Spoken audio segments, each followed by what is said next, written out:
Welcome, welcome, welcome, coders, to week 14. We are in the home stretch, and you're still here. Just 2 more weeks to go, and I couldn't be more proud of how far you've come. Now, this week, we'll be reviewing three powerful areas that your nervous and eye system, as well as anesthesia coding. All right, so remember, coders, this is not just about coding, but it's about becoming forensic, accurate, certified, and being ethical face. All right, so we like to say you are the face of medical coding. Okay, coders, stay sharp, ask questions, and lean in. But let's not go anywhere without introducing the team. All right, so this is my amazing dream team. We have Miss Dolly. And by the way, all of them are lead instructors. Miss Dolly, Miss Bianca, Miss Mills, Mr. Sandeep, all are lead instructors, but Miss Dolly is our MCG editor and expert in guideline interpretation. Miss Bianca is our amazing brain. That's what I always call her. She's always thinking and developing. So she's over the communications and she's the HubSpot manager. That's our student success portal.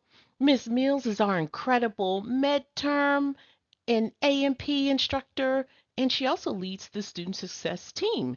Mr. Sandeep is our brilliant curriculum developer, and he is one of our international instructors. Yes. So please say hello to the instructional team. And let's not forget the AMCI interns. These are rising world class coders. And they assist us with a lot. They help us develop these scenarios along with chat. And I see some of you saying, hey, they're developing scenarios with chat. Let me tell you, 90% of those scenarios are incorrect. The answers, if you don't vet them. So make sure you vet them really well. We go through a 4-part vetting process, and our interns are a part of that process. Now, just want to say that these interns are amazing. They're not only growing into professionals, a lot of them already are, but they are contributing to your project, this YouTube course, like pros. So always remember, be kind, respectful, and just know they are here for you. Okay, so that was a longer than usual introduction, but I felt compelled. I just wanted to let you know how much I appreciate them. Now, every week we have a disclaimer. If this information, if you're finding that, hey, this is a little too difficult, it may be because you may have skipped the fundamentals. So go ahead and click on the Are You New to Medical Coding um, playlist. You can find it on the syllabus, that Are You New to Medical Coding? And I would do or review CPT parts 1 and 2. So you got to have that foundation before you can have these discussions. And if you are just fine, that is amazing. That means that you have this foundation. All right. What's going on at AMCI? What are we doing? Well, as it pertains to you, this YouTube course, you've got 2 more weeks. Yes, 2 more weeks. So it's time to start thinking about exam prep. Yes, you're going to exam prep after the 16th week, but I want to give you some suggestions for exam prep. Now, last week we talked about the CPC course. CPC exam.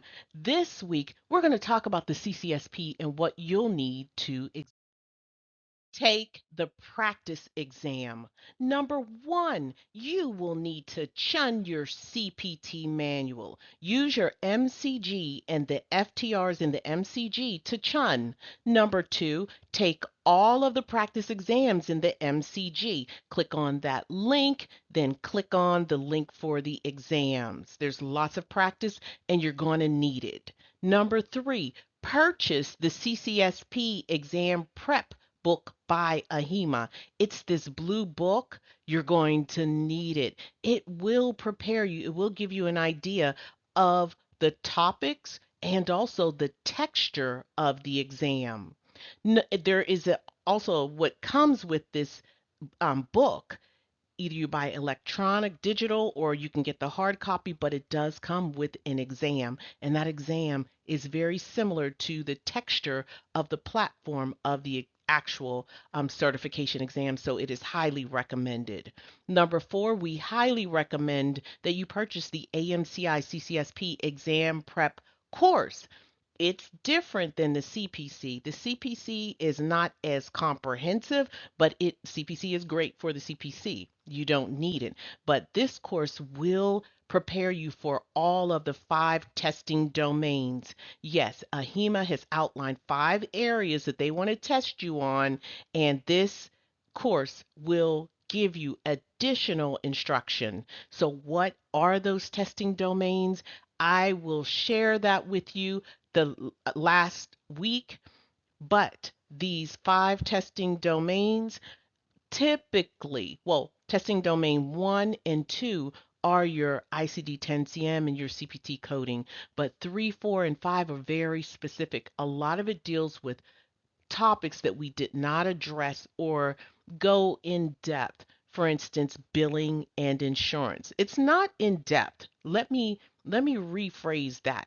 You need to be familiar. So you need to have more conversations and more instruction on certain things. Just to give you an example, one of the things you'll need to know is incident to billing. So you don't need to be an expert, you just need to know what it is. And so right now, many of you don't know what it is, but after you take this exam, you will know. Another thing will be compliant queries, how to construct a compliant query. You review that in this course. Yes, it is more instruction. It does. Not too much more. It might be like I would say about 2 weeks more. However, it is up to you. If you say, "Hey, I just want to go quick and you know, get my CPC," or some people might say, "Hey, it's probably better for me to just go ahead and study this and get my CCSP and stay in the AHIMA family." So if your end goal is to get your CCS, that's probably where you want to be because these same topics will be bridged when you take the CCS. So that's another reason why it is recommended that you take the CCSP if your end game is the CCS. All right, so how do you get to this course? Well, let me get rid of this pointer. You just go to the website, AMCI website, www.amcicoding.com, then click on courses up here. Then you'll see all of our courses. And right here, let's go ahead. Let's see if it comes up. All right. So that's in the middle.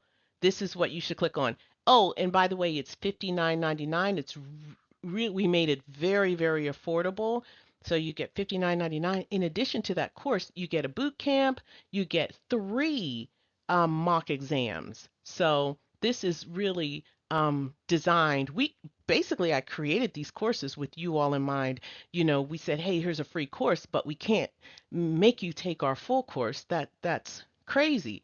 It's not fair, and it is an option. However, I'm not sure if I can recommend anyone who trained you for the CCSP. So this is the only thing that I can recommend. So we tried to make it affordable. We hope that it is for you. Oh, and you only need to be in it about a month. So $59.99 should be all you spend. But if you need 2 months, you have the option. Now, let's continue. And this is what it looks like after you click on the link. And there it is. Click on that, get in the course, and you should be good. All right, don't forget Friday nights in Discord, Friday Night Live. I'm telling you, that Wheel of Fortune is a hit.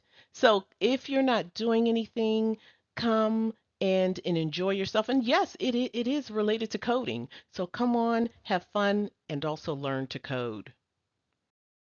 In addition to having fun and learning, join IMTAP in the Discord on Wednesday nights. You'll learn medical terminology, anatomy, and physiology in a fun and exciting way. So, no books, just your device. You want to do it on your mobile device or your computer? That is perfect. So, all of these are available to you in Discord. Now, if you're saying, hey, I don't know how to get in Discord, the instructions are on your syllabus, but very quickly, you have to click here to become a YouTube member. Then, number two, after you become a YouTube member, you click on Discord. After you get in Discord, you're going to see your name and your, I guess if you have an icon, it will be there. But to the right of it, you'll see this cogwheel or this settings button. Click it because you'll need to link your YouTube channel with Discord. And then they'll know what you can participate in. It will tell Discord what you can do. All right. So click on connections. That's really important. Then after you click on connections, you got to find YouTube. Click on YouTube. Then number 6, follow the prompts. And if you still need assistance, we have a video for you. So you can click that too. Or contact us at contact@amcicoding.com. Now, just want to remind you, the books that you're going to need for this class is your CPT 2025, your step-by-step 2025 if you have it. If you don't, if you want to save money, you can go back as late as 2023, okay? Also, your MCG manual 2025 is recommended, but if you want to save money, you can get the 2024. Yes, the 2025 is updated. 2024, we give you the way to update your MCG. So if you have the time to do it and you need to save, then 2024 is recommended. And just want to thank you all. I want to thank you. I want to thank you for telling everyone about this course because we know that you are, we see that you are, and people are telling us that you're recommending them. So thank you, and thank you. Right. CPT is copyright of 2025 AMA. All rights are reserved. Keyword concept FTR Chun, AMCI Fab 7, AMCI ICD-10-CM Philip Tap, and MCG are registered trademarks of AMCI.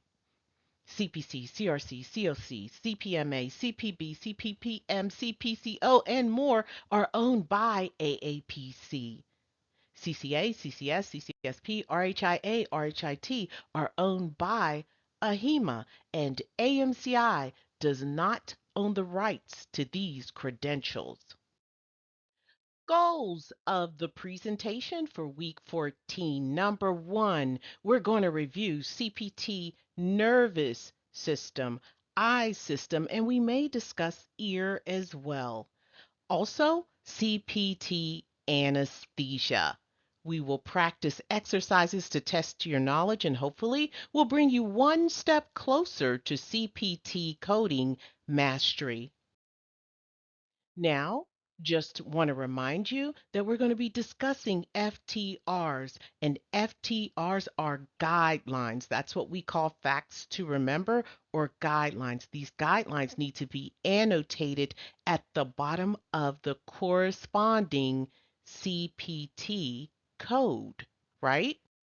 So if you have the electronic CPT, how to locate your FTR for, let's say, the nervous system, you'll see your table of contents on the left. You'll click on nervous system, then click below it, nervous system FTRs, and boom, there you go. And again, these are guidelines. And really quickly, this is how you read them. And remember, you place these guidelines at the bottom of your CPT page of the corresponding code. So if you are coding your scenarios of skull-based procedure, um, and it's within code series 61580 through 61619. These are the following facts to remember that will help you code your scenario efficiently. All right, so here are some facts to remember or guidelines to coding skull-based surgery. Number one, you have to determine the approach. That documentation should specify the way the doctor or surgeon accessed the surgical site. Was it anterior approach, middle, or posterior?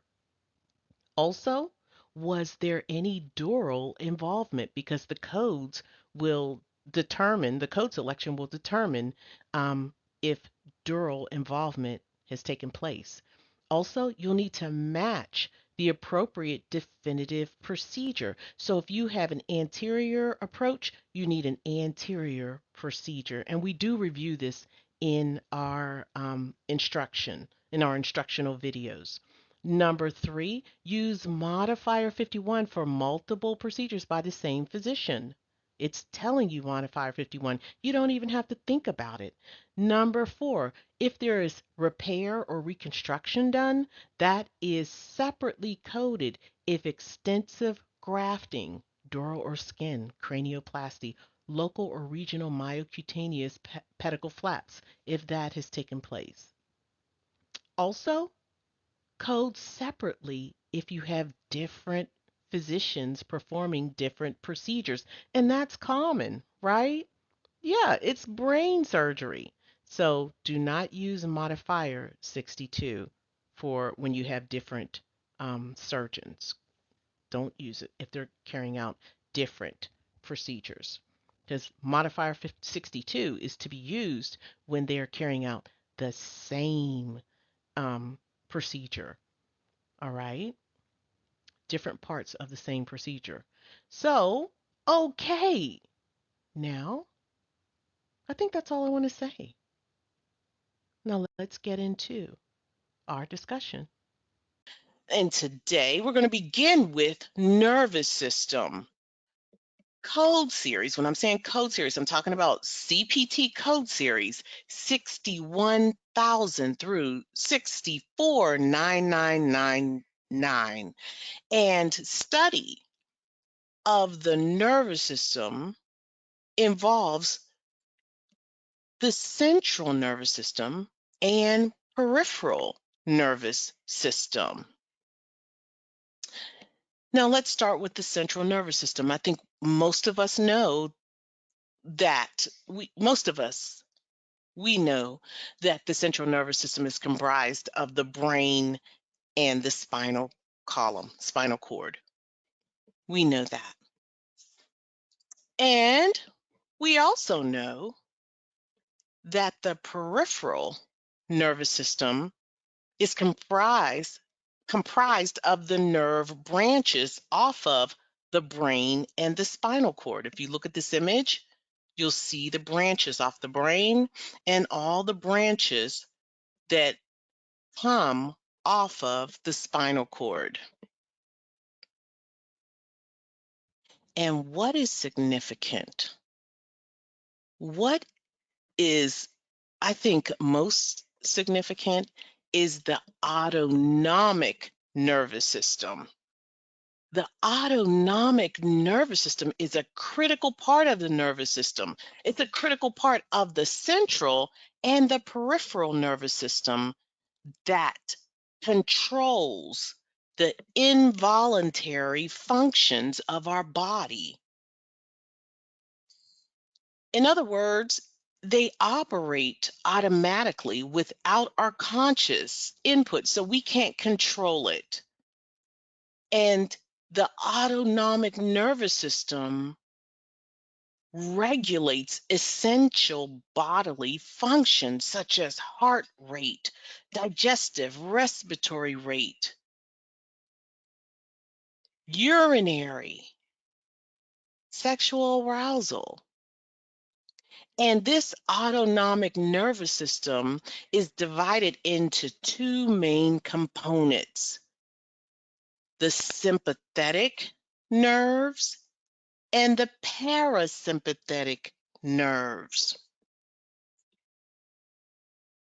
I like to say that they work almost in contrast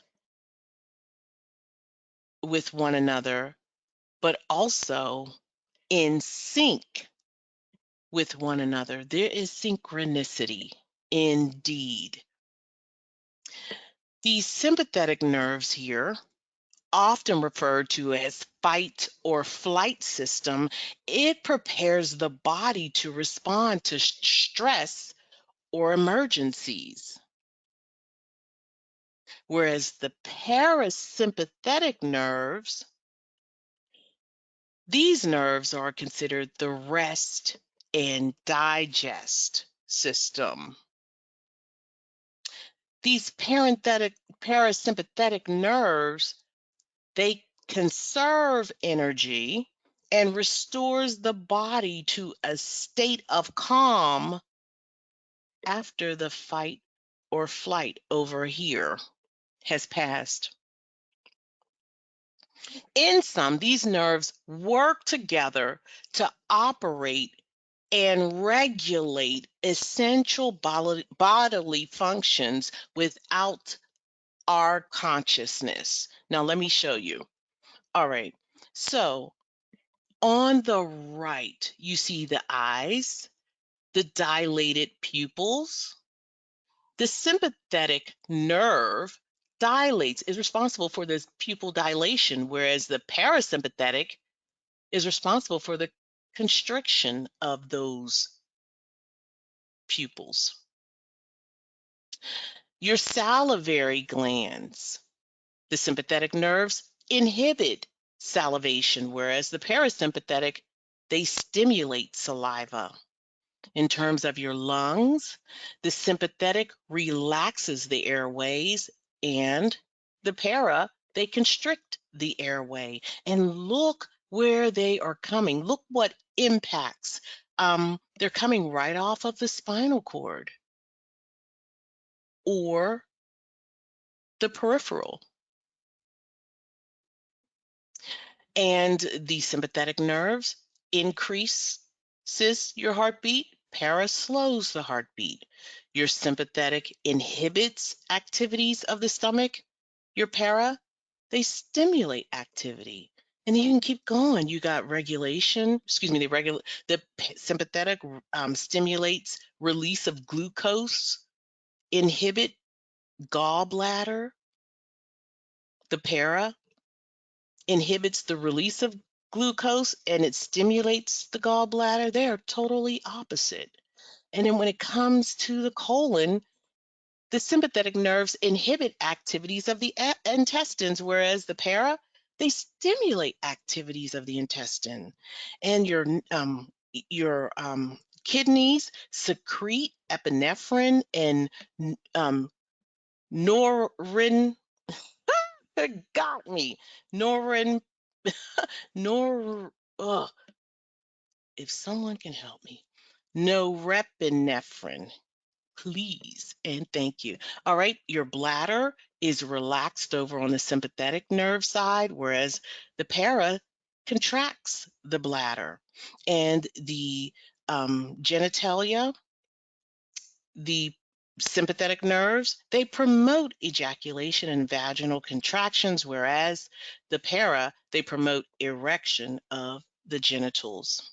So the autonomic system is amazing, and they work in tandem, often opposite, yet in sync. They have synchronicity. and we don't have anything to do with it. It does it on its own. All right, so that's all I have to say about the anatomy and physiology of the nervous system. Now, let's go ahead and look at the guidelines.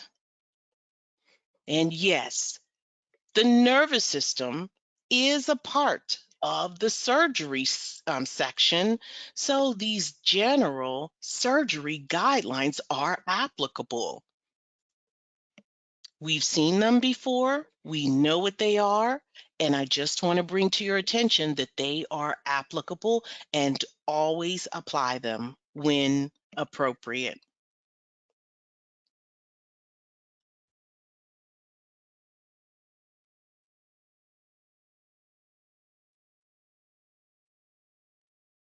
Now let's get started and let's learn about skull base surgery, code series 61580 through 61619.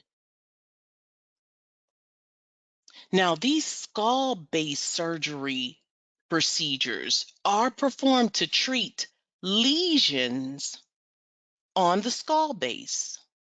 And these procedures are coded based on the approach and the definitive procedures performed. So often there are two procedures, and these procedures take place on the anterior cranial fossa, that is the front of the skull, the middle cranial fossa, of course, that's the middle portion of the skull, and posterior cranial fossa, that is the back of the skull.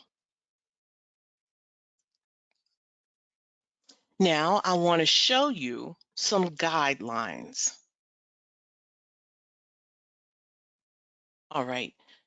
In your CPT manual, they outline the guidelines, and AMCI just simplifies the guidelines. So if you want to read them for yourself, it is in your CPT manual. They talk about the approach, they talk about the definitive procedures, they talk about repairs and reconstruction procedures, and they also give some guidance on closure. And yes, these are guidelines. And as I've said when I started, there are two main procedures, your approach and your definitive procedure. So you pretty much have to code for both. Approaches are really significant when you're coding skull base. Think about it. It's not that simple to get through the skull. So those approach procedures are significant. Yeah, that's a hard surface. So they do use tools, tools very much like the ones you can find in your workshop. Well, you might not have a traphine, but tools like drills. Yes, indeed. All right. So when you have when you're coding for the approach, your approach must match your definitive procedure. And what do you mean by that? I'm going to show you. All right. But just know your approach involves the location on the skull. Is it anterior, middle, or posterior? All right. And this is important. You're going to have two codes when you're coding the skull base. Also, the definitive procedure involves repairs, biopsies, resections, or excision.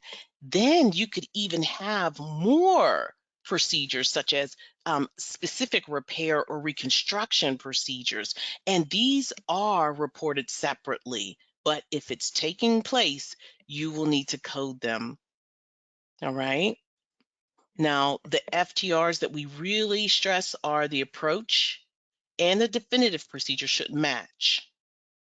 Also, use modifier 51 if one doctor performs the approach and the definitive procedure or procedures. And you code the approach and definitive procedures separately if they are performed by different doctors, right?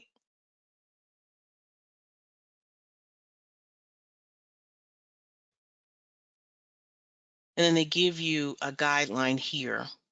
It says when one surgeon performs the approach procedure, another surgeon performs the definitive procedure, and let's say another surgeon performs the repair or reconstruction, bump, bump, bump. Each surgeon may report only the code for the specific procedure performed.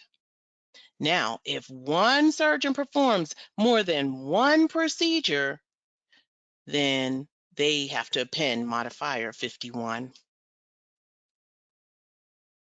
And these are the guidelines for skull-base surgery. Approach. Also, the approach and definitive procedure should match. One, use modifier 51 if one doctor does both procedures, and code separately if different doctors perform different procedures, and do not use modifier 62. Now, I want to just show you the different classifications, the different approach and definitive procedure classifications. All right, so the 3 approach classifications are anterior cranial fossa, that's the front of the skull, middle cranial fossa, middle of the skull, and the posterior cranial fossa, that's the back of the skull. And then there are 3 definitive procedures. The base of the anterior cranial fossa, they have procedures. And middle, base of middle cranial fossa, and the base of posterior cranial fossa. And as you can see, the procedures classified under the base of anterior cranial fossa, they have to, they are used for the anterior cranial fossa approach. Procedures under the base of middle cranial fossa, they are coded with a middle craniofossal approach. I know I'm saying it wrong. Cranial fossa approach. And then your base of posterior cranial fossa procedures are coded with a posterior cranial fossa approach. Now, some of you might get that. I know I need to see the codes. I need to see what Mrs. J is talking about. So let's go ahead and view them. All right, on the left, you have your approach procedures. You have the anterior, you have your approach procedures on the left, and on the right, you have your definitive procedures. You have your anterior cranial fossa procedures, your approaches, your different approaches, and you have your base of anterior cranial fossa procedures. You have your middle cranial fossa approaches underneath, classified underneath the title. Then you also have your base of middle cranial fossa procedures. And finally, you have your posterior cranial fossa approaches. And you also have your base of posterior cranial fossa procedures. All right, are you with me?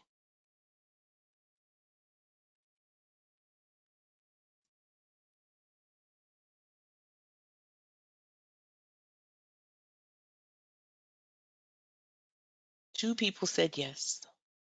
Are you with me? You can say no. Say, I don't know. I don't understand what you're saying, Mrs. J. All right. Thank you. Thank you so much. All right. So I did mention that we have an approach procedure. We have definitive procedures, and we also have these repair and or reconstruction of surgical defects of the skull base procedure. And just know that these 2 procedures can be used with any approach. Now, are you ready? I think you're ready to code this, so let's do it.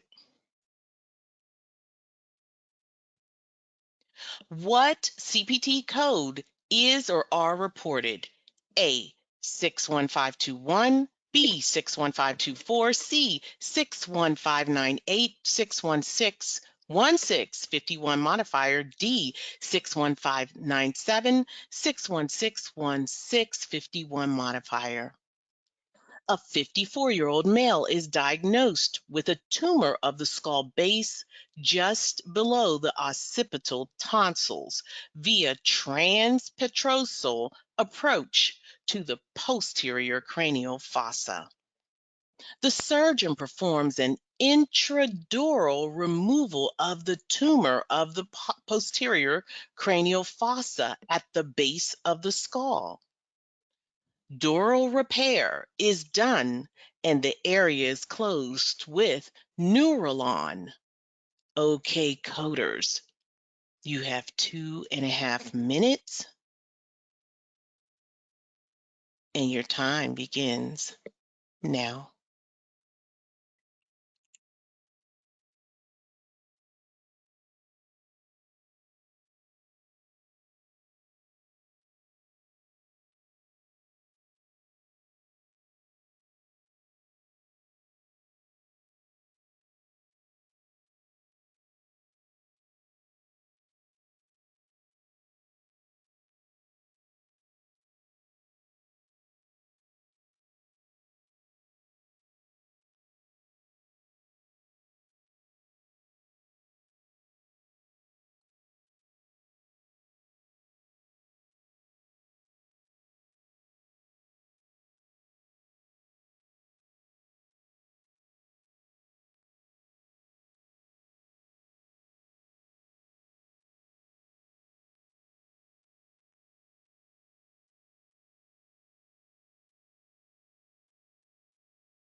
All right, good job. I'd say about half of the class answered. Good, that's what I love to see. All right, so let's go ahead and do what we do. And I'm going to tell you, if you are not in the habit of inventorying, I want you from today on to make it a habit. If you are taking the CCSP, this inventory will prove helpful. I promise you.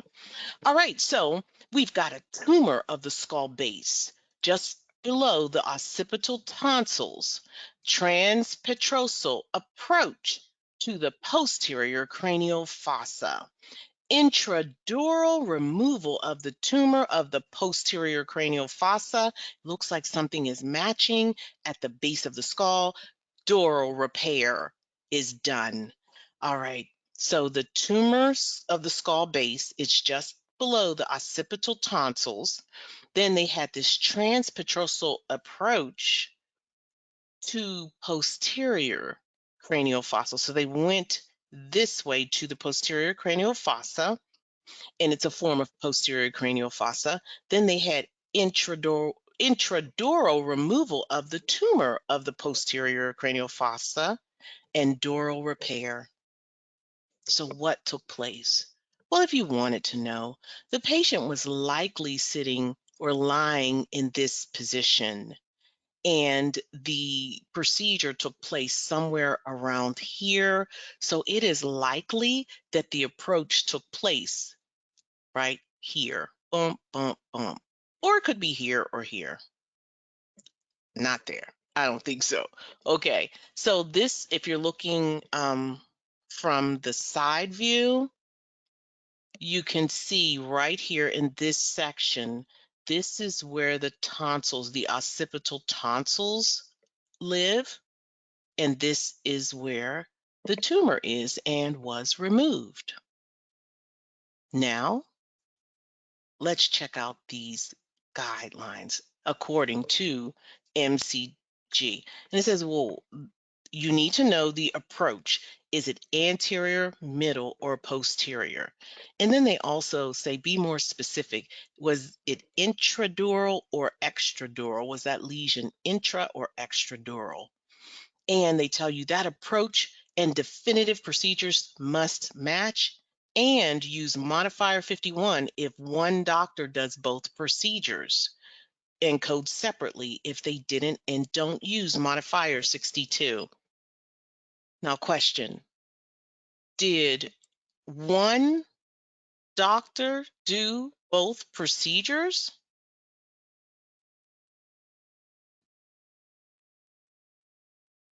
Yeah. So if one doctor did both procedures, we should be able to eliminate some answers on site, right? Exactly. I think you all did. 100% of you got the answer correct. So I'm pretty sure we can eliminate A and B, right? The doctor performed both procedures, so we will code and use that modifier 51. Also, we have a posterior cranial fossa approach, specifically the transpetrosal approach, and we had intradural removal of tumor of the posterior cranial fossa. So this is matching, and I'm ready to go ahead and code, right? I'm getting rid of 61518 because this is coding for a craniectomy. So that means that they removed a portion or all of the brain. So of the skull. So this is craniectomy for excision of brain tumor. We did have a brain tumor. However, we did not have a craniectomy.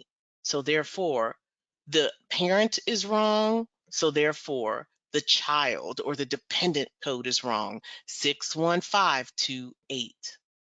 Craniectomy for excision of brain tumor, infratentorial or posterior fossa, midline tumor at the base of skull. This was not our procedure.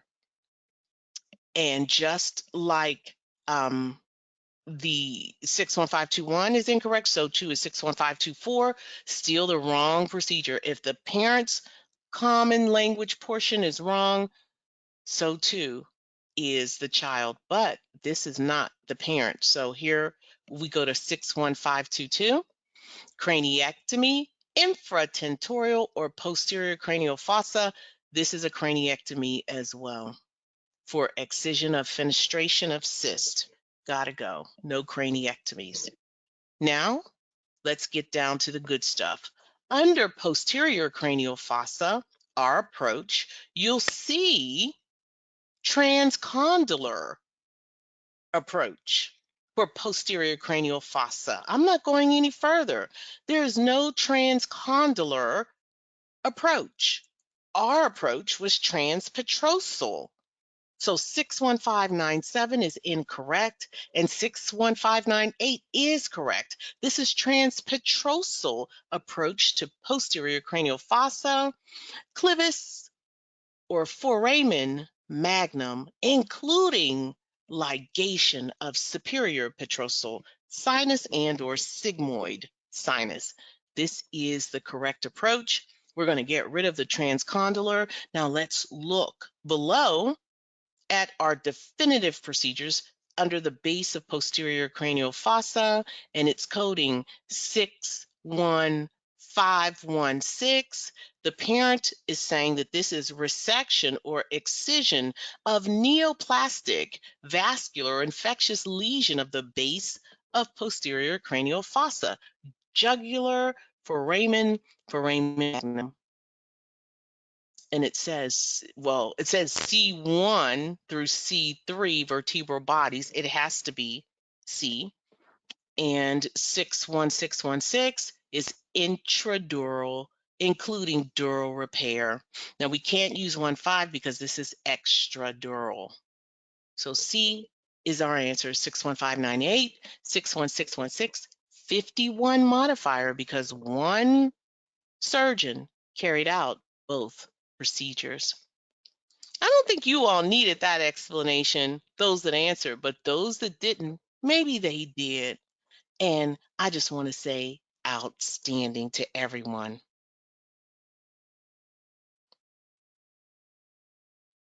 How are you doing?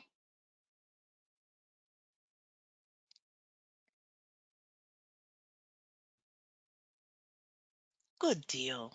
Good deal. All right, just want to remind you to chun the nervous system. Definitely chun it.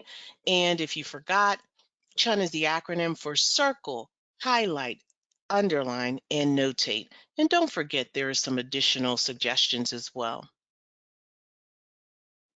Now let's move on from the brain surgery, not brain, but skull base surgery. And let's go ahead and talk about spine procedures. Yes, spine procedures. Like the procedure, the part of the spinal column, the disc procedures are coded from the nervous system.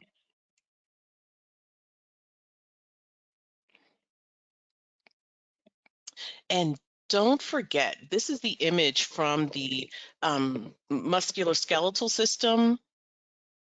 There are procedures that are carried out on the hard part of the spinal column.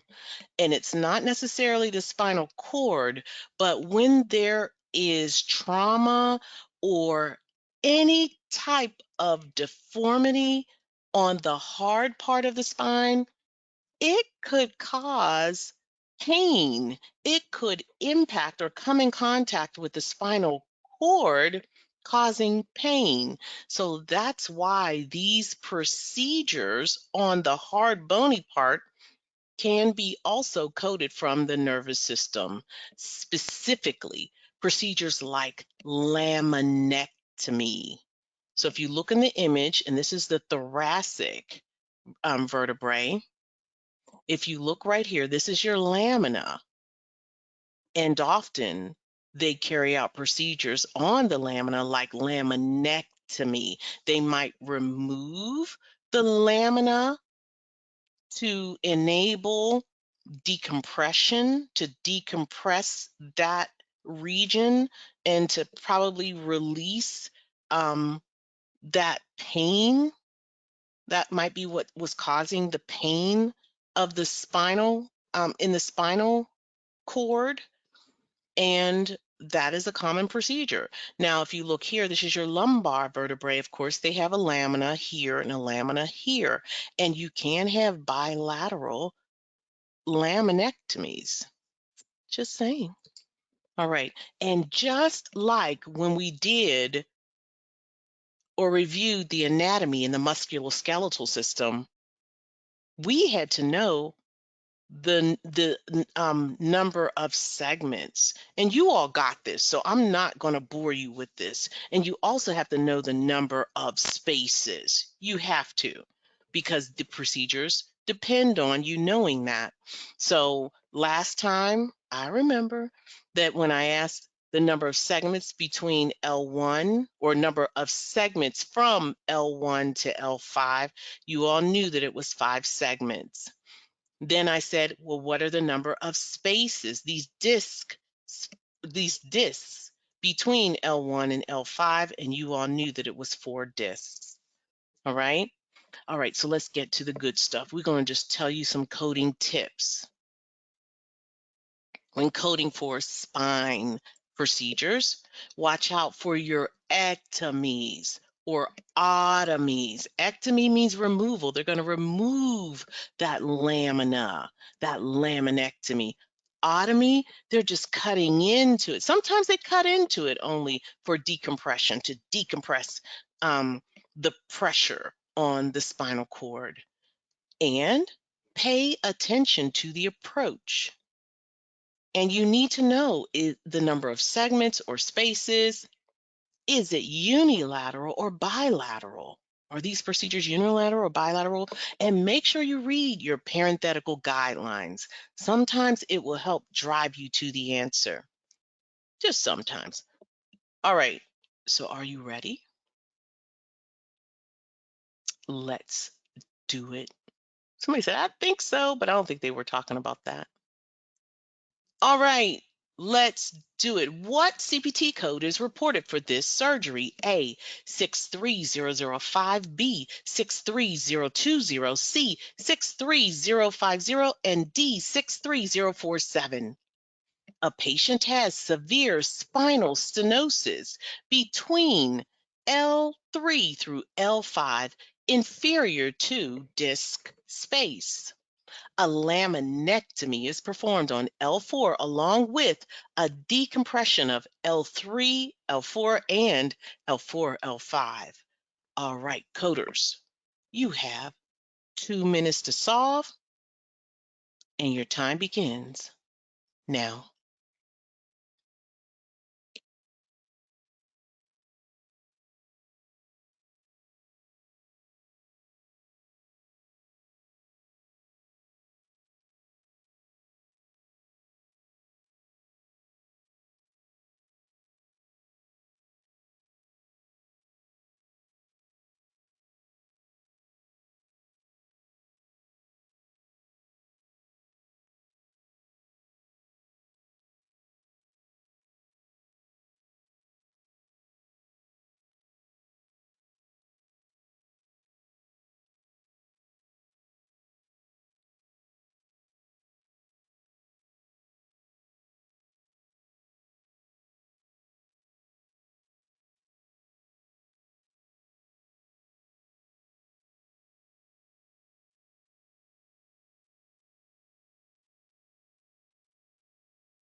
All right, good job. They're coming in, good. Okay, let's go ahead and highlight our key terms. Severe spinal stenosis between L3 through L5, inferior to disc space, a laminectomy along on L4, along with decompression of L3 through L4 and L4 through L5. And these are my inventory: severe spinal stenosis between L3 and L5, laminectomy at L4, and decompression between L3, L4, and L4, L5. That's it. Now let's take a look at this procedure really quickly. So this is what took place. The lamina was removed from the L4 area. L4 of the vertebral column, and it's right here. This is what they did. They just removed it, took it completely out, and it achieved decompression right here and right here. And if you look in this image here, this is what was troubling the patient, the red area. So if they removed it, it now is no longer red. It means that decompression was achieved, hopefully. All right, now let's go ahead and code it. Oh, no. Let's look at the guidelines. Do we have any guidelines? Yes, we have a laminectomy performed. So let's go grab the laminotomy guidelines 63001 through 63008. You're going to code the positional approach. Is this posterior, anterior, or lateral? The procedure and visualization. Was it percutaneous? Was it endoscopic? Was it open, right? Is this an ectomy or an otomy? Are you coding for the segments or spaces?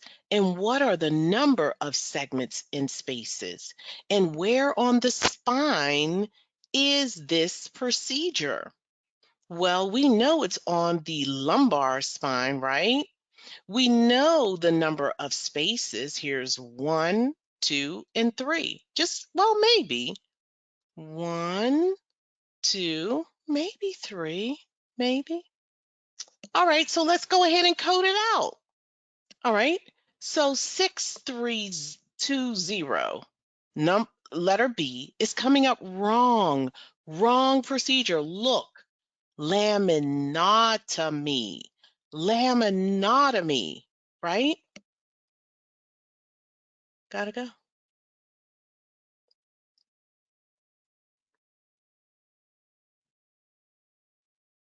63047. This is laminectomy, fascicectomy, and foraminotomy. All of these procedures took place, right? If you use this code. So this is unilateral or bilateral with decompression of the spinal cord, cauda equina, and or nerve roots. Example, spinal or lateral recess stenosis, single vertebral segment. You know what? All these procedures, the fascicectomy and foraminotomy, did not take place. So if the common language portion is wrong, so too is the family. And so too is the child. 63047. You're wrong too. So it just requires that you look very carefully. And 63050, this is wrong. This is a laminoplasty, cervical. That's wrong, gotta go. But now let's look at the correct code. At the parent, you have a laminectomy with exploration and or decompression of the spinal cord, or cauda equina, without fascicectomy, foraminotomy, or discectomy, 1 or 2 vertebral segments.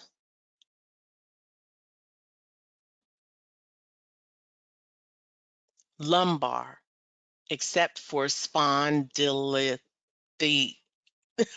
Spondylolisthesis. Okay, you all know what I'm saying. And the answer is A. We had a laminectomy. The lamina was completely removed. And if you said A, outstanding.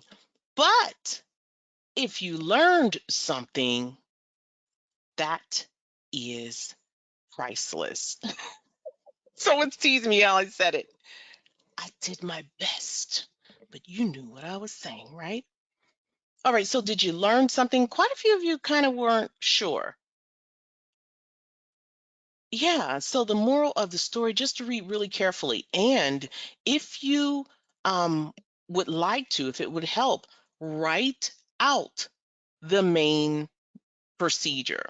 Like next to 63020, put laminotomy. I write the otomy bigger. Laminoplasty, I write the plasty bigger. That's just to kind of make sure that you see it. But you may not need to do it. You might say, okay, I'm just going to really, really look moving forward.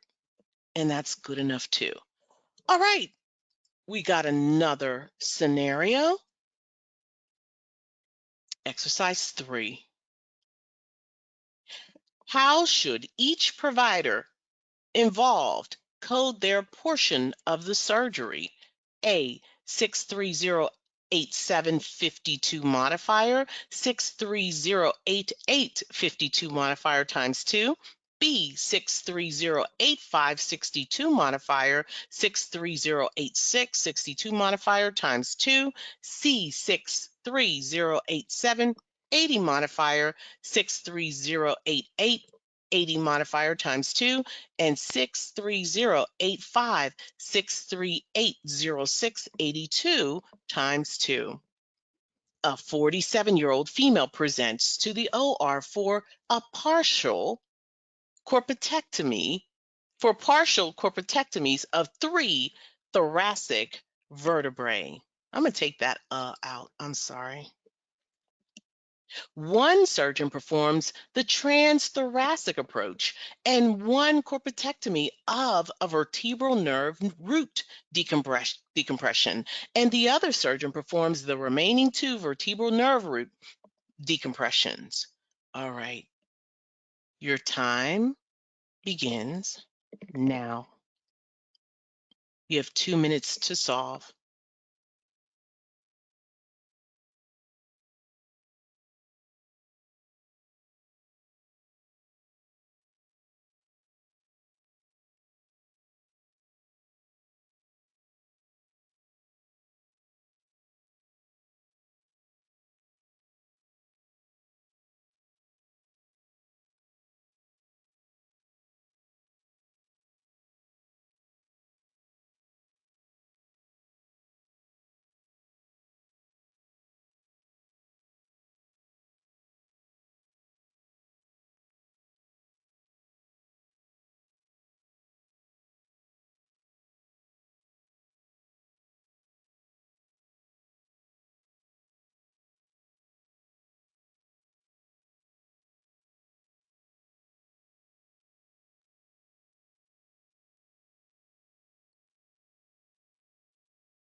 Good job, everyone. Outstanding.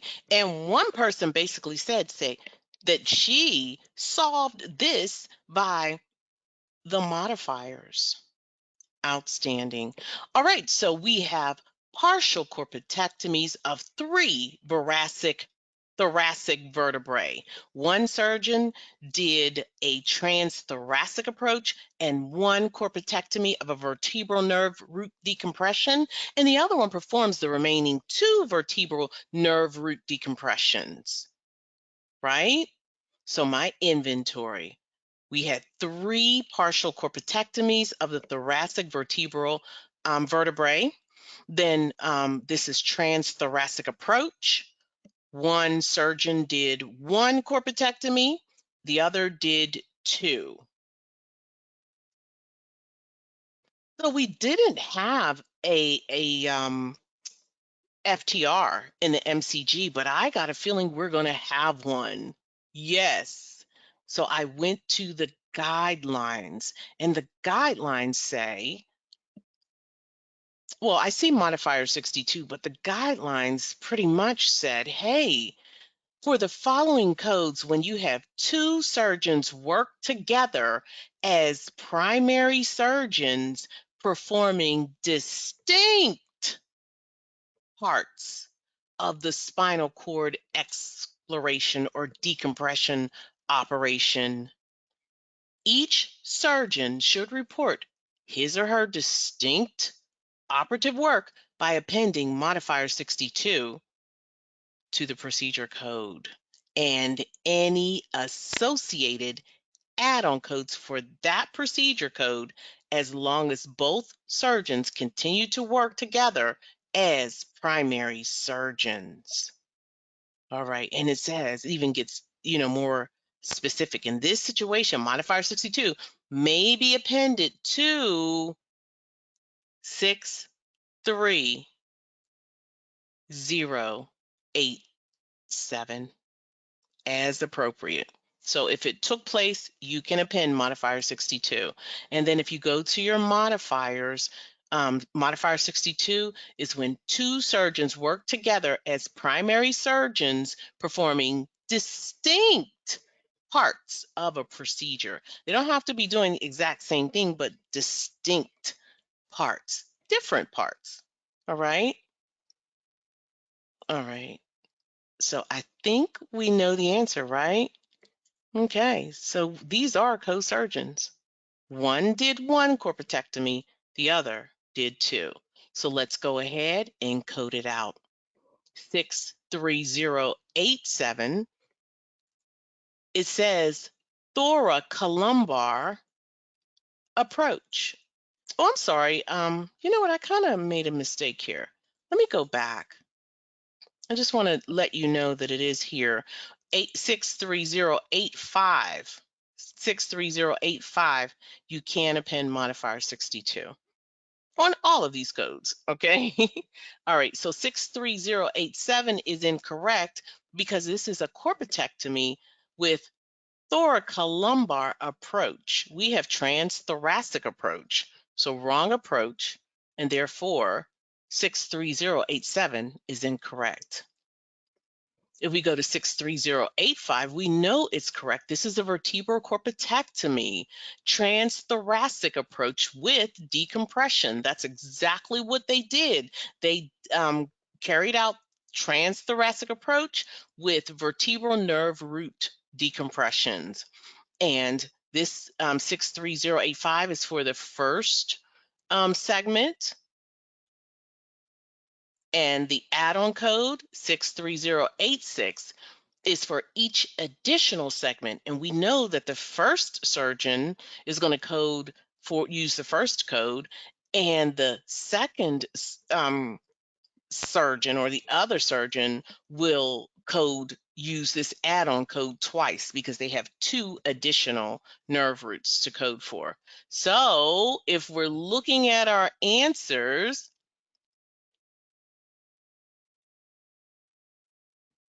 and the parenthetical guideline tells you to code them together, we are going to eliminate D because D is coding for an assistant surgeon, and this is used for a qualified residence, okay? A resident. This is not a resident. This is a surgeon, all right, doing the procedure. So 82 modifier has to be eliminated, and B is our answer. 63085 with a 62 modifier, 63086 with a 62 modifier, and someone said it. They eliminated the wrong answers because of the modifiers. And when you have different modifiers like that, you may do that. You may do it. Outstanding, everyone. And if you learn something, that is priceless. All right, so I'm going to move away from the nervous system, and we're going to turn our attention to eye and ocular at Nexa. Code series 65091 through 68899. How are you, coders?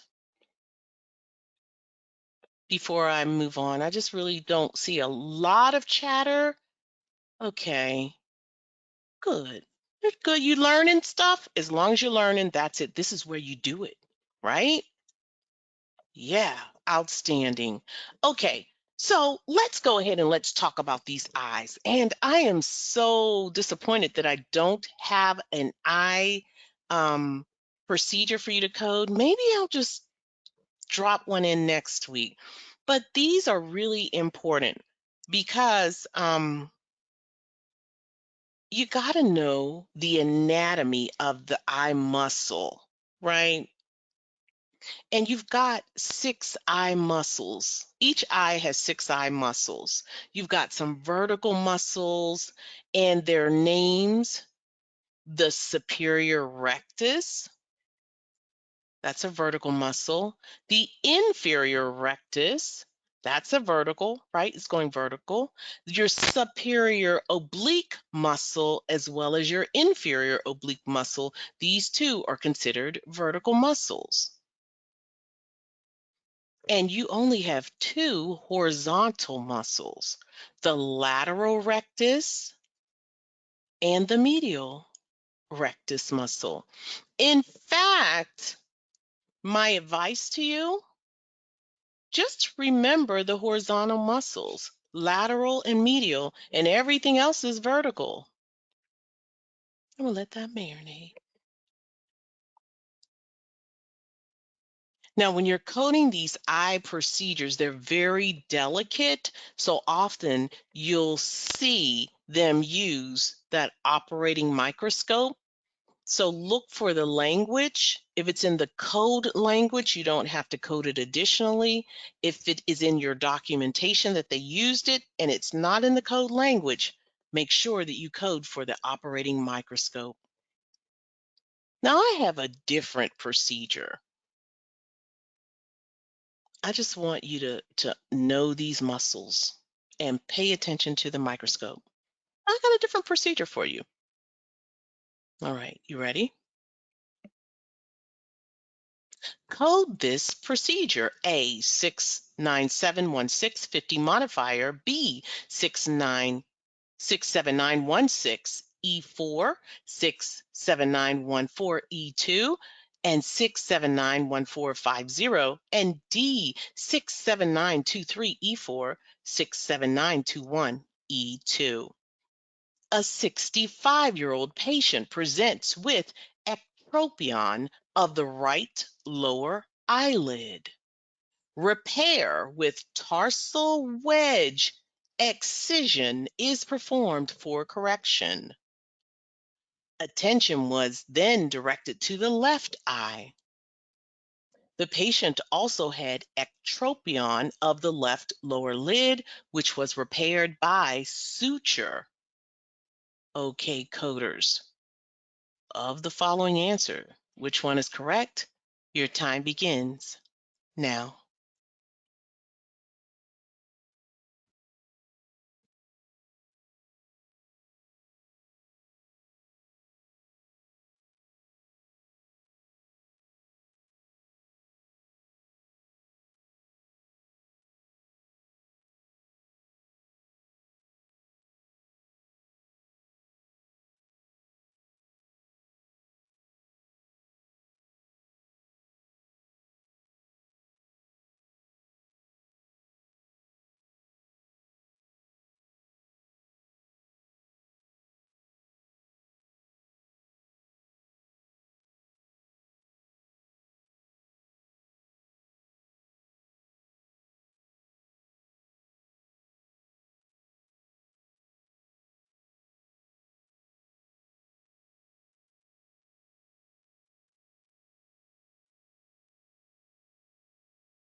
Okay, coders, I am very, very happy with all of the answers coming through.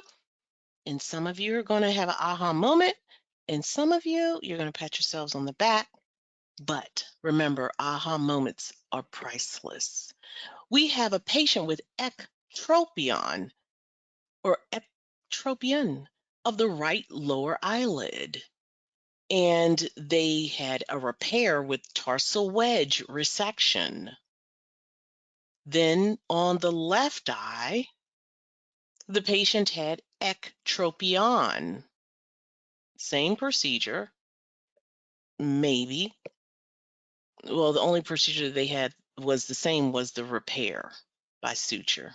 All right, so is this a bilateral procedure? And somebody's predicting my questions. They are answering these questions, and you're on fire. You're on fire today. Is this a bilateral procedure? Okay, that's what you need to answer. And I think it's easier when you inventory, right? So the diagnosis is ectropion of the right lower eyelid and ectropion of the left. So they both have the same diagnosis, but the right lower eyelid had a repair with tarsal wedge excision, whereas the left had repair by suture. So is this a bilateral procedure? All right, so let's take a look at my image. The gentleman on the left has a ectropion. This is what ectropion looks like. And that right eyelid, oh, I got him backwards. Let's pretend, okay, but this is his right eyelid, but it actually, no, I got it right. No, I got it wrong. This is actually the right eyelid. Let's pretend this is it. Had the tarsal wedge excision.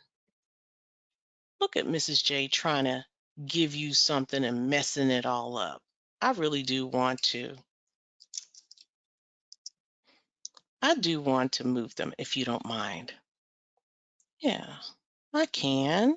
So I should, right? Let's change those eyes. Here we go.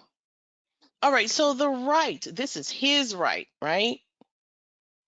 The right side had a repair with tarsal wedge excision, and then it was sutured.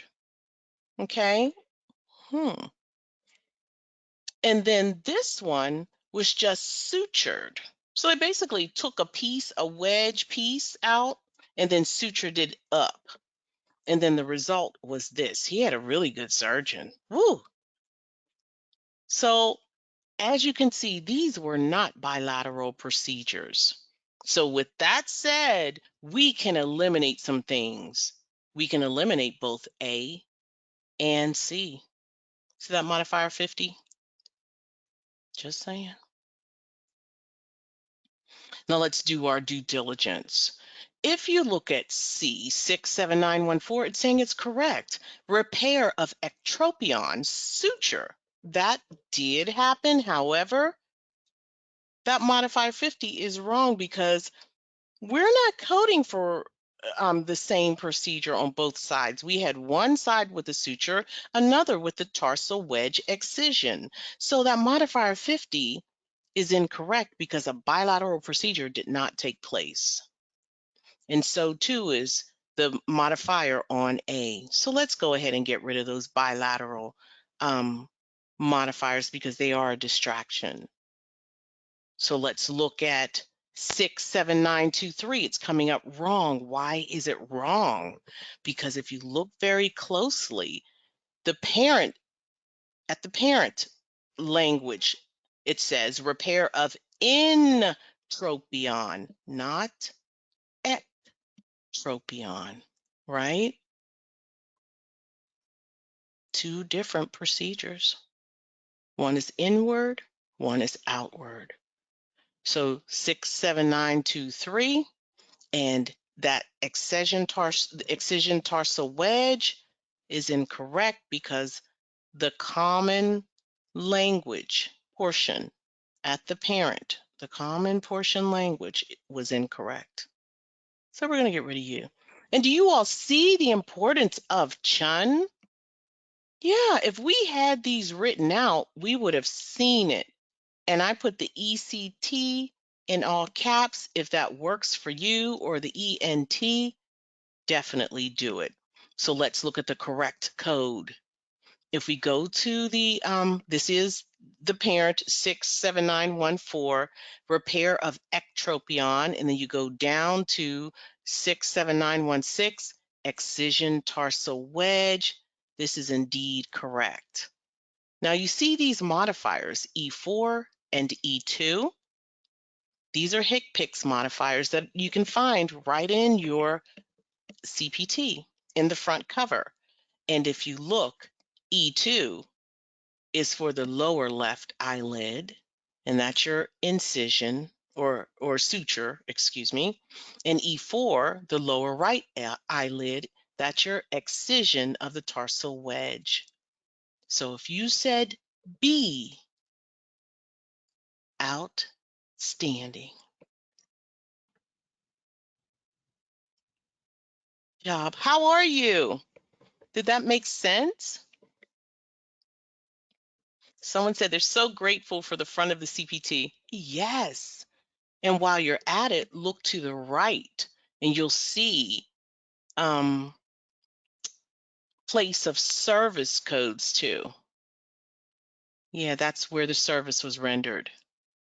Good job. So a lot of you said you're doing good, but I just want to show you what ectropion looks like on the left and tropion on the right.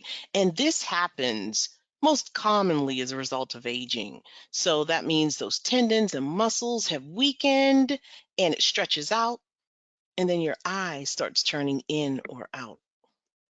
All right? So that's the difference. They are not the same. Good job, everyone. We got one more with me, then I'm handing it over to Mr. Sandeep, who's going to just continue to give you scenarios. All right, so now let's talk about the auditory system, CPT code series 69000 through 69979. Now let's take a look at the anatomy of the ear. Now, the ear is made up of three parts. You've got your outer ear, your inner, and look, the inner is just like right in here. That's it. And then, excuse me, your middle ear, this is it, right here. And your inner ear, it's like this is your inner ear. That's really interesting. Goes around like that.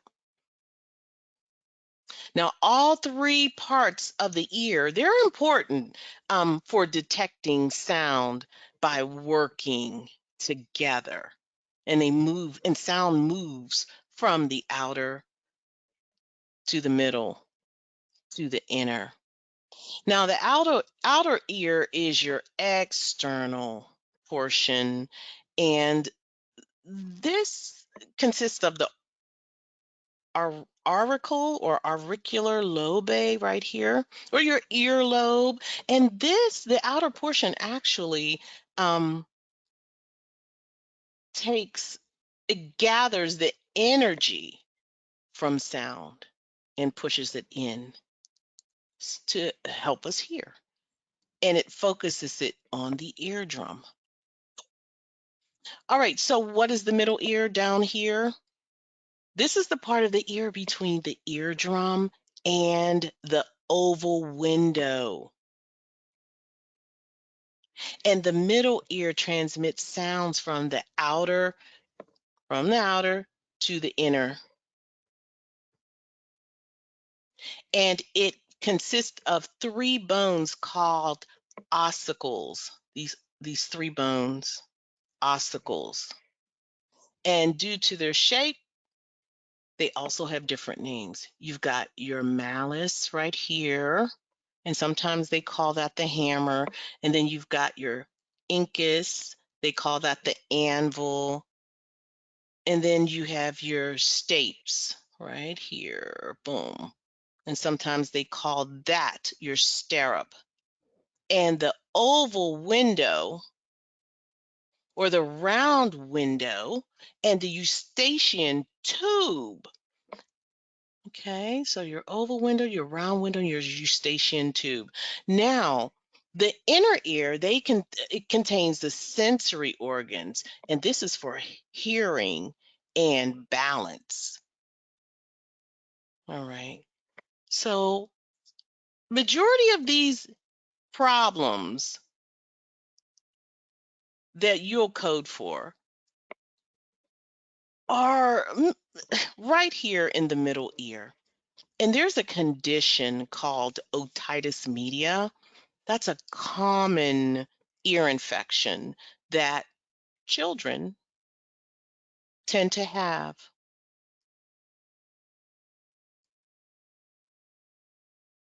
And just like the eye, these ear procedures can involve the operating microscope because it's a delicate part. You see those little teeny bones in there, it's real delicate. So that operating microscope can be used. And the guideline when using this operating microscope, this is it right here. You should not report this operating microscope with modifier 51. And also, there are some other do nots. It says do not report 69999 in addition to the following. Now, this is at this do not is at code 69990. Rest assured that in your parenthetical note, your parenthetical guideline, you will see this do not. So don't worry about it. You don't have to go to the actual operating microscope to reference, like, should I use this? If it's beneath the code, do not assign it. And that's pretty much it. Oh, this is an example of it, right?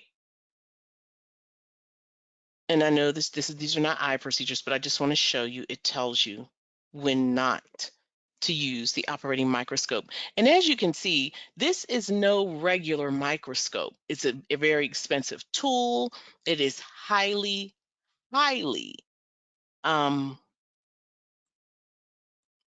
it really gives good visualization, and it's very expensive. So you don't code it if you don't need to.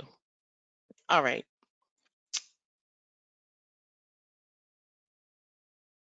All right, here's my last scenario. What CPT code is reported for this procedure? A 69799, B 69667, C 69714, and D 69710. A patient with severe mixed hearing loss from chronic otitis media undergoes a round window implant with floating mass transducer. Okay, coders, what say you? Your time begins now.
I gave you a little extra time on that one.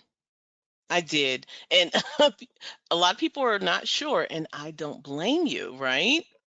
Yeah, so let's look and see why.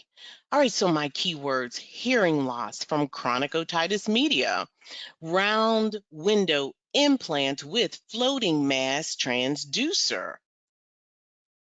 So my inventory: hearing loss from otitis media, round window implant with floating mass transducer. That's what we're coding for. So this is actually what it is. This is the implant right here, and it sits right up on that round window membrane right here, right under the snail, the cochlea, right under, or the cochlea. It looks like a snail, right? I like this image better than the other because you can actually, well, you can't really see the round window implant. You can see it on the other one, excuse me, the round window, but you can see this implant, and this is where the implant was. Now let's go ahead and code it out. So if we look at 69667, this is B, it's coming up wrong. It says repair round window fistula. There's no mention of a fistula. Our diagnoses are hearing loss due to otitis media. So we're going to get rid of B. Next, 69710. While this is coding for implantation, we are coding for an implant or replacement of electromagnetic magnetic magnetic bone bone conduction hearing device in temporal bone. Implantation or replacement of electromagnetic bone conduction hearing device in temporal bone. I don't think this is a round window implant with floating mass transducer. We have to code to the documentation. So 69710 is incorrect. Now let's look at 69714. This is the code for implantation, osseo, integrated implant, skull, with percutaneous attachment to external speech processor. Well, I'll tell you, if this did take place, it is not in our documentation. No osseo integrated implant of the skull with percutaneous attachment.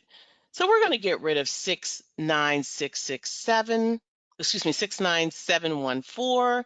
It's got to go, and that leaves us with 69777.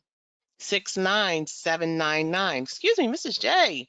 All right, so if you look it up, it's an unlisted procedure of the middle ear.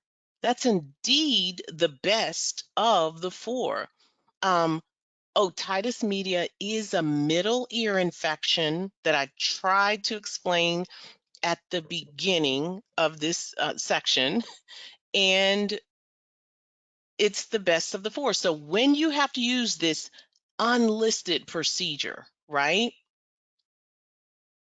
you have to also submit to the insurance carrier your operative report, because the guideline says when you use an unlisted procedure, you have to submit supporting documentation. And if you said A, outstanding. But if you learn something, coders, that is priceless. Is it E&M? Is E&M first? I think it's after evaluation and management, but it's before the surgery section. All right, just thought I would tell you that. And there are guidelines, indeed, general guidelines, and you are expected to know the rules, right? So let's take a look at the anesthesia guidelines. And your pages are green. While mine is white, yours is green in your book. And that's how you can tell that these are the general coding guidelines.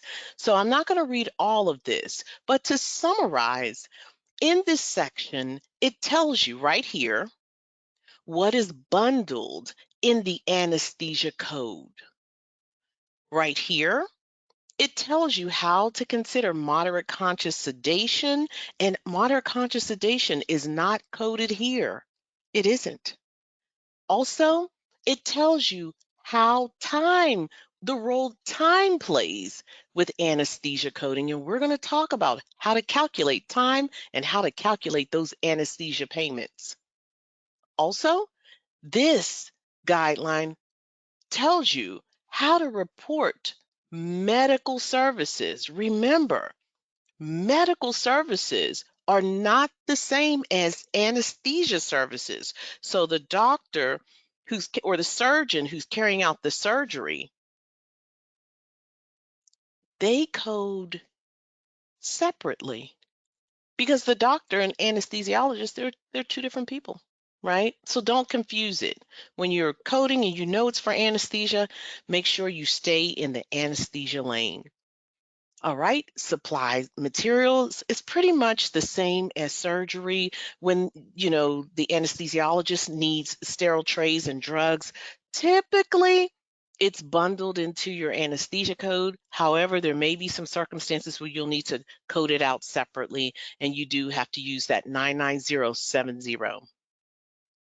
When you have multiple procedures, this is different than when coding for surgery. If you have multiple, let's say a person is getting, let's say, and this is hypothetical. Let's say they have they're getting a CABG, coronary artery bypass. And let's say they also broke their leg and they are under general anesthesia. You do not have to code anesthesia for both. You only code the highest, right? So, if the patient is under and the patient, there's no need to take them from under and put them back under. So they're already under. So you just code the highest procedure, the anesthesia for the highest procedure. All right.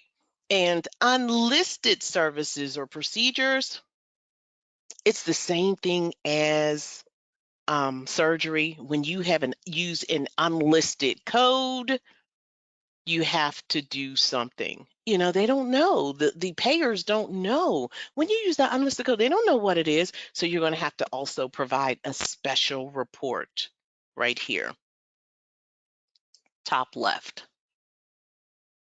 All right. Now let's talk about anesthesia modifiers.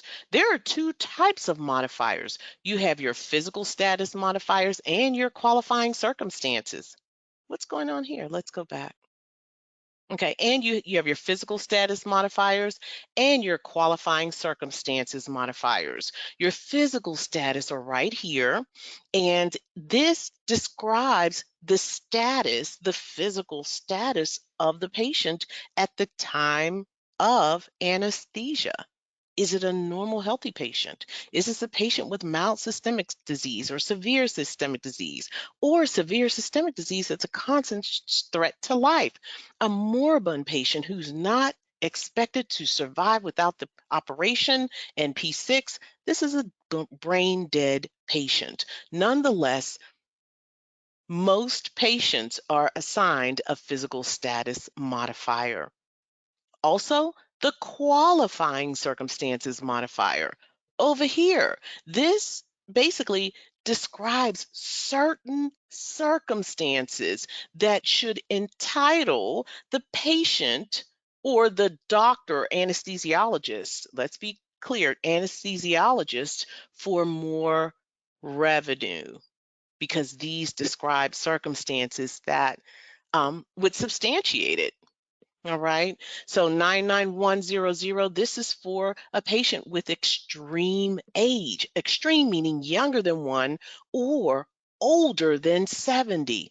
So if it's younger than 12 to 11 months and younger. If it's older than 70, that's 71 and older. All right. So 99116, this is anesthesia complicated by utilizing total body hypothermia. That means they lowered the body temperature. 99135, anesthesia was complicated by utilization of controlled hypotension. This is lowered blood pressure. That means that the anesthesiologist had to lower the blood pressure, or the doctor.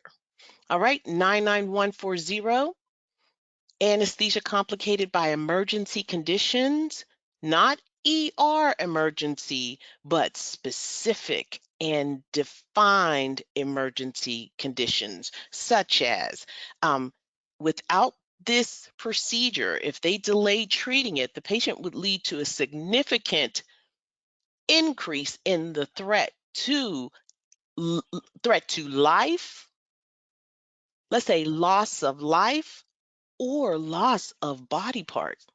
So that's an emergency. All right. And also, something else you need to know, anesthesia start time begins when the anesthesiologist begins to prepare the patient for anesthesia, and it ends when the anesthesiologist is no longer in attendance. Typically, when that patient is safely placed in postoperative recovery. So they're turning over the patient to postoperative recovery. Now, here are some notes.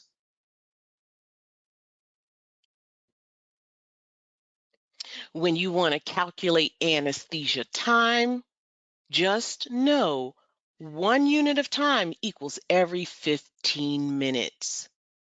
Example, 1 unit is 15, 2 units is 30, 3 units of time is 40, and 4 units of time is 60. And they do correspond with 15 minutes, 30 minutes, 45 minutes, 60 minutes. All right. Now, when you are calculating the anesthesia payment, this is what the anesthesiologist gets for carrying out the service. So if you are asked on the exam to calculate the anesthesia payment, you'll need the base unit that is provided. You'll need the time. Sometimes it's provided, or you have to figure out the time plus the modifying factor. Modifying factor are those modifiers that I just told you about, whether they lower the blood pressure, whether they lower the body temperature, if it's an emergency, is an extreme age, and I'll show you how to document. Often your um, Often your documentation will specify, but I'm going to tell you what those units are. And then you'll be given a conversion factor. You multiply it. So you add everything, then multiply it by the conversion factor. All right, here are some other things you need to know. These are modifiers too. These are HCPCS level 2 modifiers, and you need to know them when you're coding. So you append these to your anesthesia code, and it helps modify and describes more thoroughly what took place, specifically who carried out the anesthesia and how. All right, so if it's AA, this is anesthesia performed personally by the anesthesiologist. That must be their degree or title. AD, physician, medically supervised for concurrent procedures. So a physician is supervising 4 procedures at the same time. Now, this physician can be an anesthesiologist or a surgeon. A QK is a qualified individual, medically directed 2, 3, or 4 cases, anesthesia cases at the same time. A QS is a MAC. This is monitored anesthesia care. Your documentation will specify that it's a MAC or any of these. Follow your documentation. Make sure your keywords are represented. QX, CRNA, directed by physician. This is an anesthesiologist or surgeon. QY, anesthesiologist is directing one CRNA, a certified registered nurse anesthetist. And finally, QZ, your CRNA without any direction. So if it's applicable, go ahead and append the applicable modifier. All right, and here are some more modifiers that you need to know.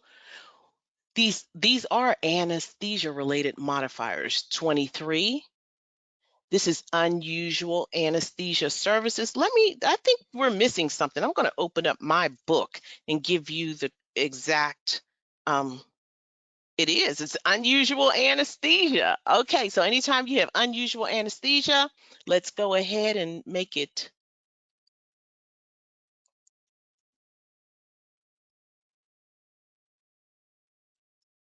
All right, so if you have unusual anesthesia, use modifier 23. Modifier 47 is anesthesia administered by the surgeon. So typically surgeons don't do that, but if the documentation says the surgeon administered the anesthesia, go ahead and append modifier 47. 53, discontinued procedure. Yeah, you can use 53 on an anesthesia code. 73, discontinued before the anesthesia was administered, and 74 is discontinued after the anesthesia was administered. Now, here's something else you need to know. That the following types of anesthesia are not coded from the anesthesia section. Swan-Ganz, that's coded from the medicine section. Moderate conscious sedation, medicine. Arterial line, you can code that from the cardio section, and pain injections. That's from the medicine section. Now, these are not, general anesthesia, but they're forms of anesthesia, but not general, not blocks. So general anesthesia and anesthesia blocks are coded from the anesthesia section. All right. So now, are you with me? Go ahead, type in the chat. Let me know how you are.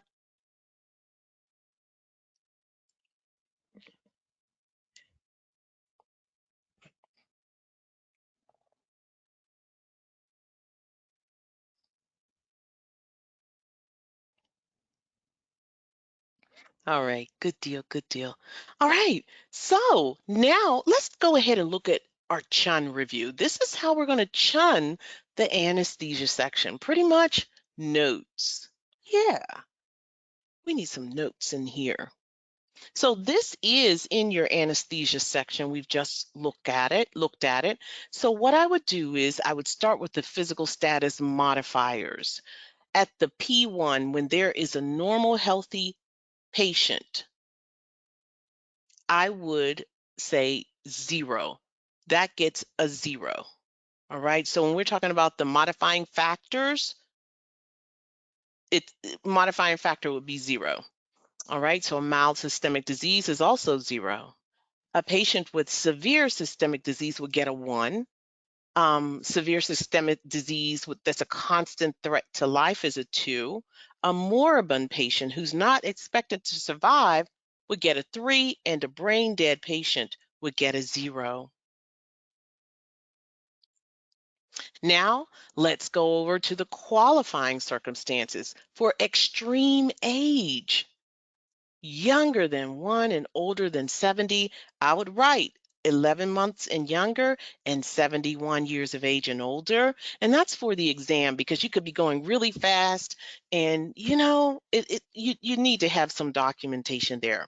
But nonetheless, this qualifying circumstance is a modifier. Look how big it is. It is a modifier, and it does have a modifying value of 1. 99116 for hypothermia. When the doctor lowers the body temperature, it's got a value of 5. And when the doctor lowers the blood pressure, it's a 5. And when you have an emergent condition, and we said the emergency condition was when the patient is, when there's an increased threat to life or body part, that's a 2.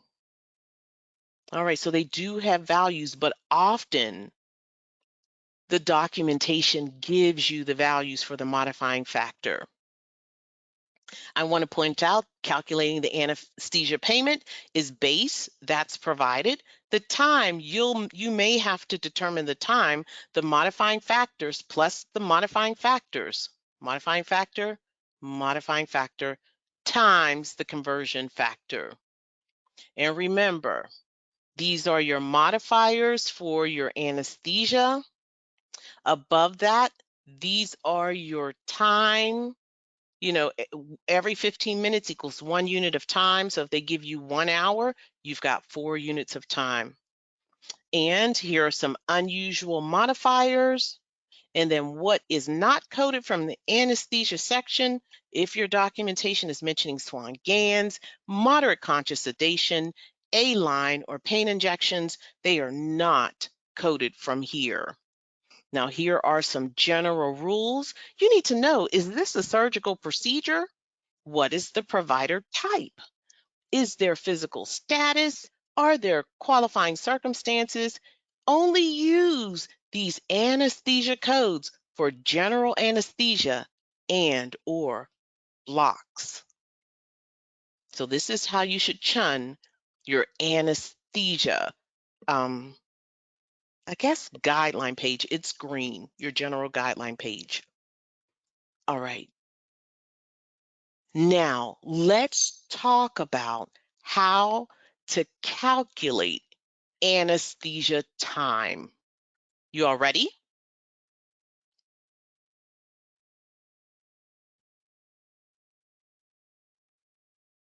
Ready. I can always count on 1 or 2 people saying, I'm ready. What about everybody else? You all ready?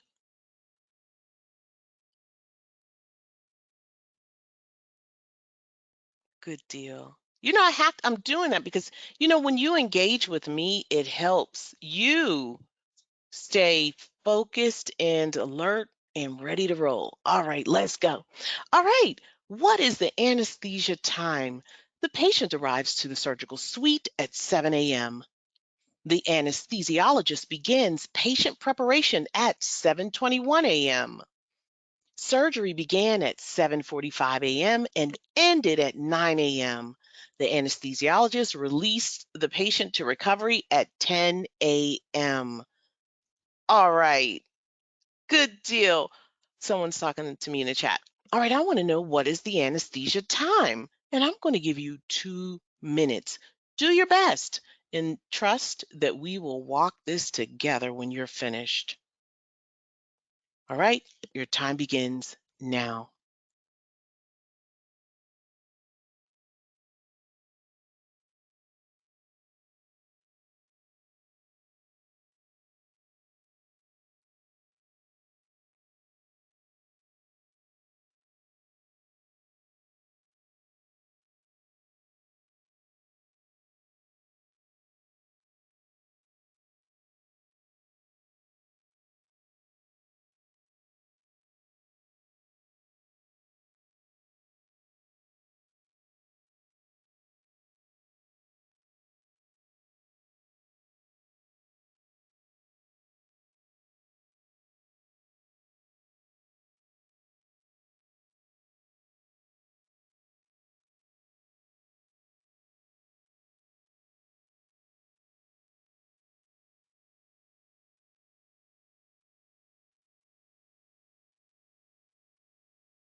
Good job, good job. So what we were really looking for, it says, what is the anesthesia time?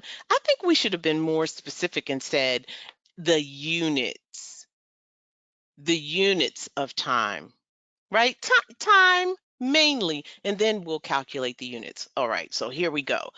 The anesthesiologist begins patient prep at 7:21 a.m. Then the anesthesiologist released the patient to recovery at 10 a.m.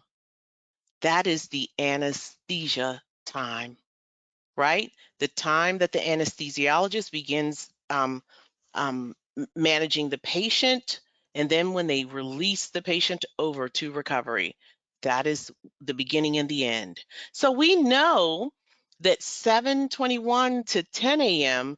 is 2 hours and 39 minutes or 159 minutes. And some of you might say, Mrs. J, we don't know that. Okay, I didn't know either. So let me tell you how I got it. If 1 hour equals 60 minutes, right? I just said 1 hour is 60, 2 hours is another 60, plus 39 minutes. That gave me 159 minute, right? Yeah, okay. So that is the anesthesia time. Now I got another question. You guys, I told you um this how many units of time is coded. So if we know that the time is 2 hours and 30 minutes, how many units of time will we code? All right. Some of you got it off the bat.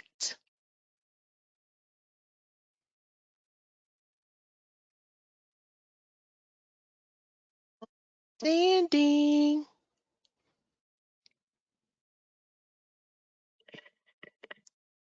Let me give you a little more time.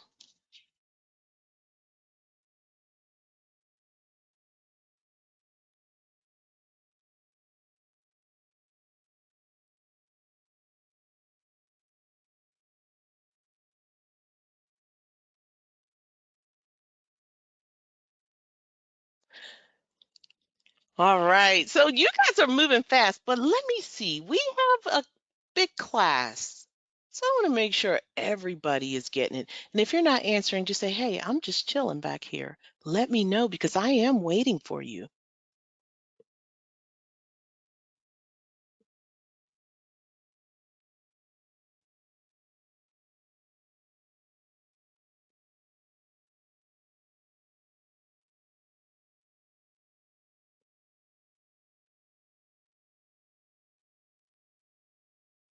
Good deal. Someone said, hey, they use the quadrants, the pie. I like the pie. All right. Good job, everyone. So this is how we solved it. So if the start time was 7:21 a.m. and the end time was 10, then we knew that we had 2 hours and 39 minutes or 159 minutes, right? Now, all you had to do was divide 159 by 15 and you got 10.6. And if you round it up, it goes to 11. And that is your anesthesia time units. Now, for someone that works, right? That works. You just go ahead, figure out the minutes, divide it by 15. There you go. Boom. And it probably is the easiest way, but for some reason, this way works for me. I don't know why. All right. So if the start time was 7:21 a.m. and the end time was 10 a.m., then I'm going to get my quadrants, right? These little circles with the plus going through it. I'm going to make me some quadrants. And every circle with the plus going through it is an hour, right? Yeah, it's an hour. So each quadrant, and this right here is a quadrant. Each one is 15 minutes, and and four of them equals 1 hour, right? So each one is worth 15 minutes. So 1 unit is 15 minutes. So let's go ahead and figure out our times. So we began at 7:21. 7:21 to 8:21 is 1 hour, right? Then 8:21 to 9:21, that's 2 hours. Then we have to figure out how many minutes are between 9:21 and 10. So the first hour gets 4 units. The second hour gets 4 as well, so that's 8. Now the last quadrant, we're going to have to figure it out. Okay, so I'm going to put it on this screen so you can see it. The first 2 hours is 8 units. And we have, what, 39 more minutes left, right? This whole circle with the 4 quadrants is 9:21 to 10:21, but we ended at 10. So let's do this. Let's break it down.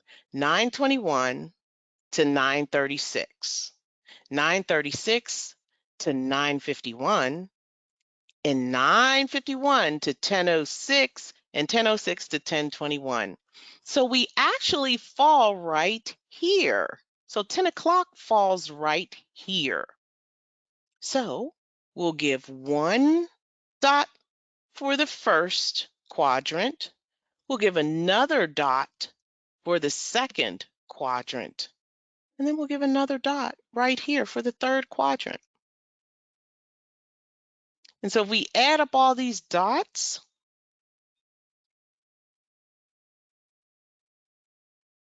you'll have 8 units plus 3 units. That equals 11.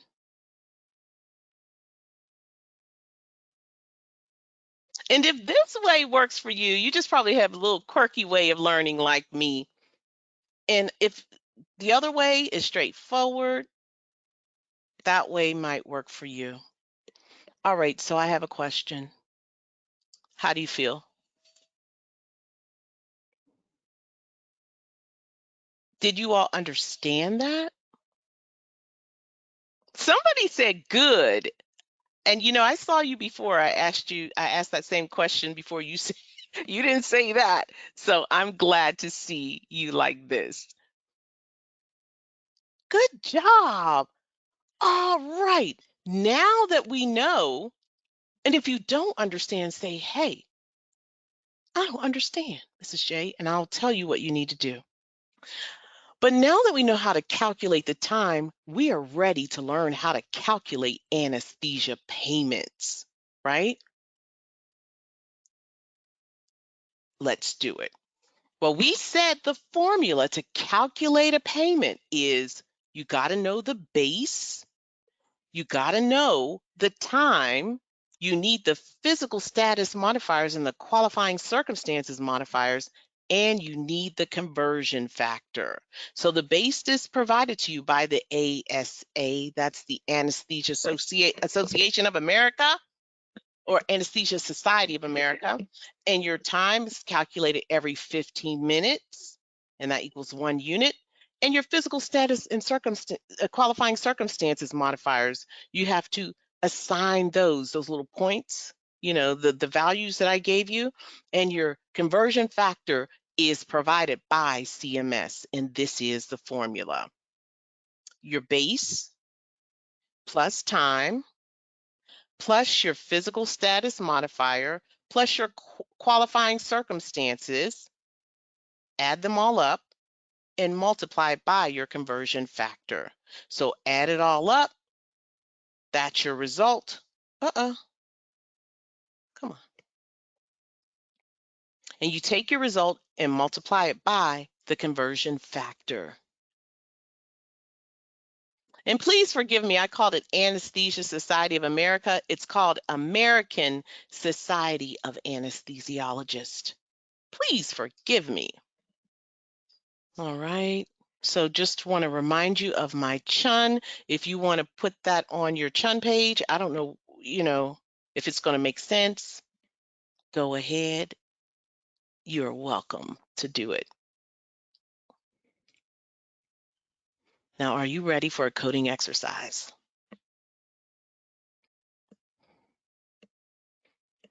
Often the scenarios give you the qualifying circumstances value, but if they don't, you'll have it in your chun. All right, here we go. What is the correct anesthesia charge? A, 800, B, 900, C, 1000, D, 1200. Code 00940, anesthesia for vaginal procedures, has a base value of 3 units. The patient was admitted under emergency circumstances. Qualifying circumstance code 99140, which allows 2 extra base units. A pre-anesthesia assessment was performed and signed at 2 a.m. Anesthesia start time is reported at 2:21, and the surgery began at 2:28 a.m.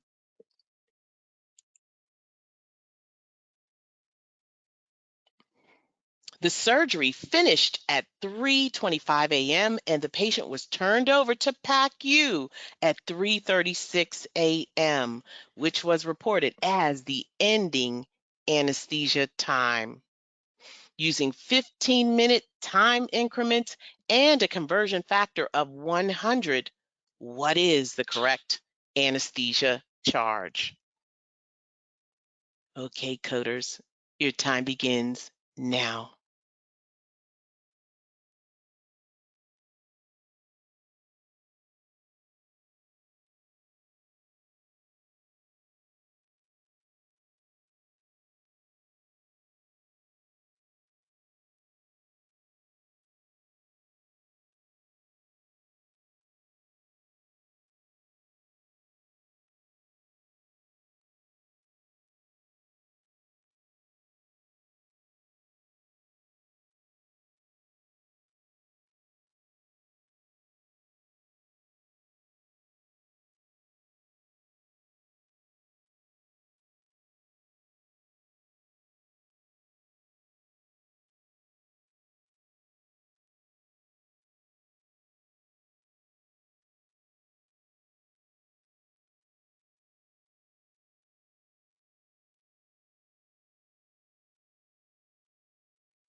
All right, good job. A lot of you have attempted it, and you know what?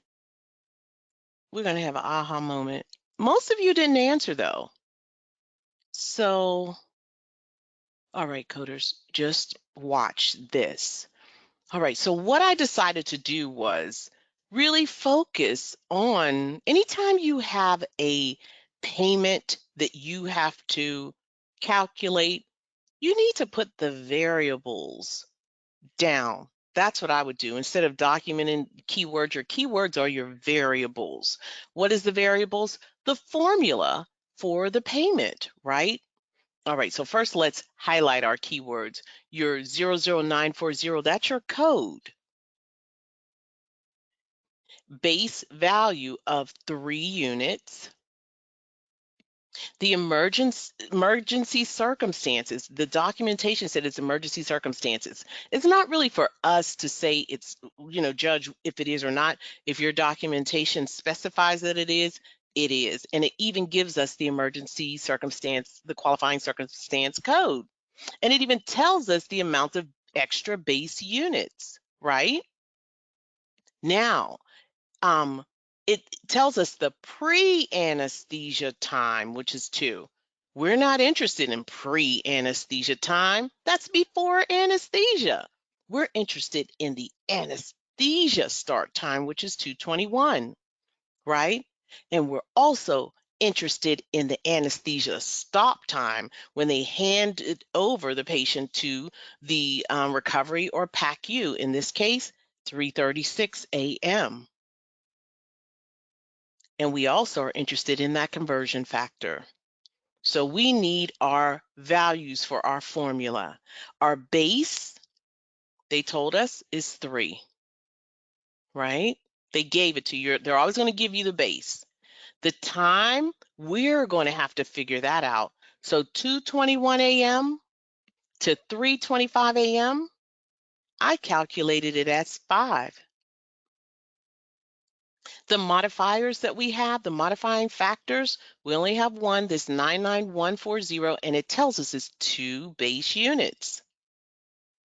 And then the conversion factor is 100 as documented. All right, coders, are you with me? PS is physical status, I believe. Someone's asked that.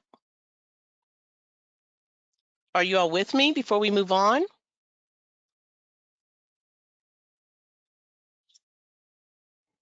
All right. Here we go. These are my values. And up at the top, this is the formula. You pretty much have to add all your values and then multiply it by the conversion factor. On site, you should be able to see the answer. If you kind of are wired that way. So we said that the base is 3, the time. Well, let's go ahead and figure out the time. This is how I did it. So my time is 2:21 to 3:36 a.m. So 1 hour is 2:21 to 3:21, right? And we know that's 4 units. And then let's go ahead and label 3:21 to 3:36. There you go. It's 1 unit. So every 15 minutes. And so that equals 5 units of time. So my time is 5 units.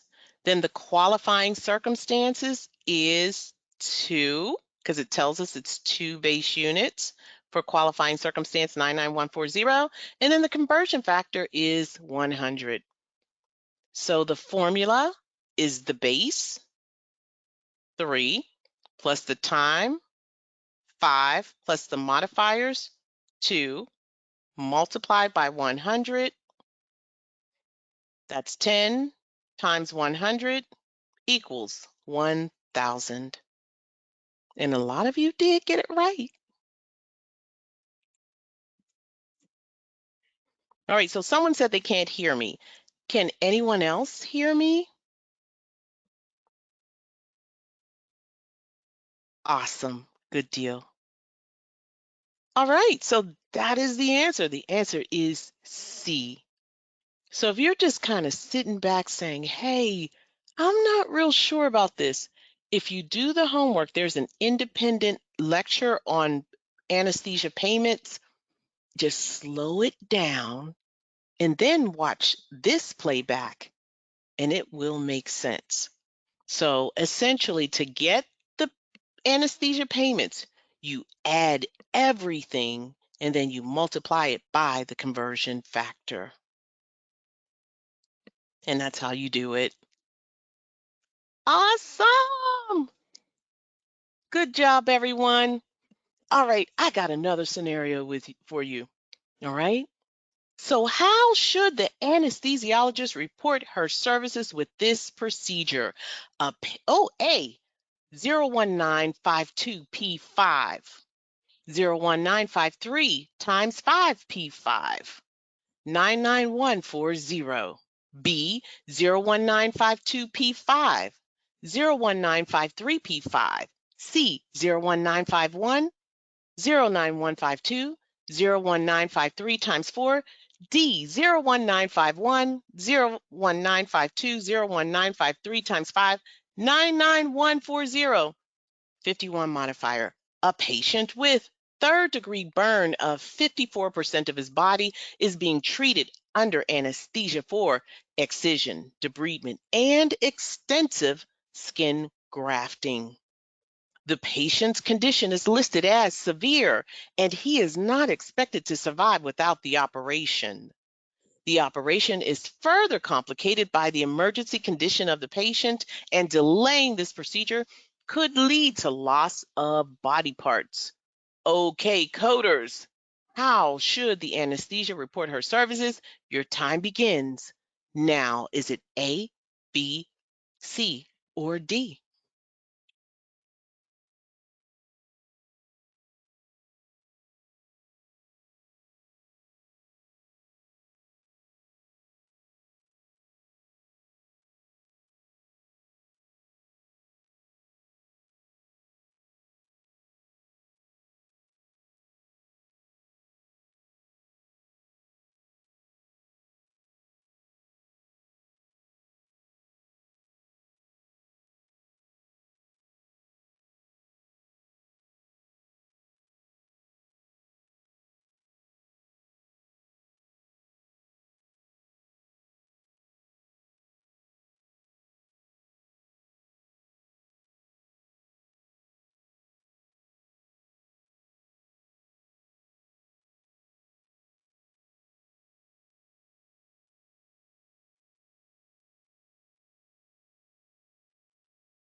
Okay, coders, I saw a lot of fantastic answers. Even if you didn't get it right, trust me, you will learn something. You will learn something, I promise you. Okay, so what are we going to do? Highlight our keywords. This is a third-degree burn of 54% of the body. Patient is treated under anesthesia for excision, debridement, and extensive skin grafting. The patient's not expected to survive without the surgery, and uh-oh, And that's pretty much it. Sorry about my, it looks a little off, but I don't know why it looks off. All right, so on the next slide, we can see it a little better. Here we go. So we only have two options. If you look at A and B, it's coding for 01952, and C and D are coding for 01951. Now this is a teachable moment. All right, so 01951, this is anesthesia for second and third degree burn, excision or debridement with or without skin grafting, any site for total body surface area treated during anesthesia, less than 4% total body surface area. How much total body surface area do we have? Yeah, we have 54%. So we have 54%. This is not less than 4%, right? So we cannot use the lesser. We have to always use the larger, the largest code available, whether you're coding for anesthesia or surgery. Just thought I would tell you, especially skin procedures. Use the largest code that you can when you have a large amount of skin. All right, so 01952 is the code. So this is between 4% and 9% of the total body surface area. So even though we've exceeded that, our first code will be this. Our subsequent codes will be this add-on code. So, and the add-on code is for each additional 9% total body surface area or part thereof. So let's go ahead and do the math. If the first code covers up to 9%, what do we have remaining? Well, we're going to take that 54%, subtract 9%, and we have 45% left. Are you all with me? Yes, we have 45%. So we are going to code that 45% with the 01953, and this is each additional 9%. So to find out how many units of the 01953 we need, we're going to have to divide 9% by 45%, right? And that answer is 5. All right, so we need 5 additional units. 1 unit of 01952 and 5 units of 01953. So that means on site, we're going to get rid of C and D, and we're also going to get rid of B because it's not coding for the additional units of 01953. Gotta go. Now let's go ahead and do our due diligence. We have a qualifying circumstance addressed, and it said it's an emergency condition, right? So this emergency condition has to be coded for. Now we're not calculating payments, no, but we need to account for that qualifying circumstance. And it says that 99140 is appropriate. Why is it appropriate? Because the documentation says that delaying this procedure could result in the loss of body parts, right? Now, also, it's important to append the physical status modifier because the documentation says that this patient, well, a moribund patient is a patient who's not expected to survive without the operation, and it says it in the documentation. The patient is not expected to survive. So the P5 modifier is appropriate. And if you said A, outstanding. A lot of you did. Excellent, excellent. Good job. All right, coders. We got another one. Let's do it.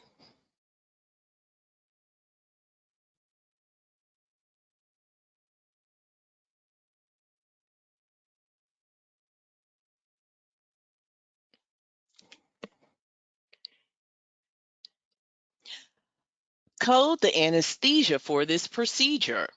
A 54-year-old female had a left subcutaneous mastectomy for cancer. She now returns for reconstruction, which is done with a single tram flap. Right mastopexy is done for asymmetry. Code for this procedure. Is it A? Sorry, I apologize. I didn't read the answers first. Maybe the zeros are throwing me off. A, 00404, B, 00402, C, 00406, and D, 00400. Okay, coders, you have 2 minutes to solve. Your time begins now.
All right.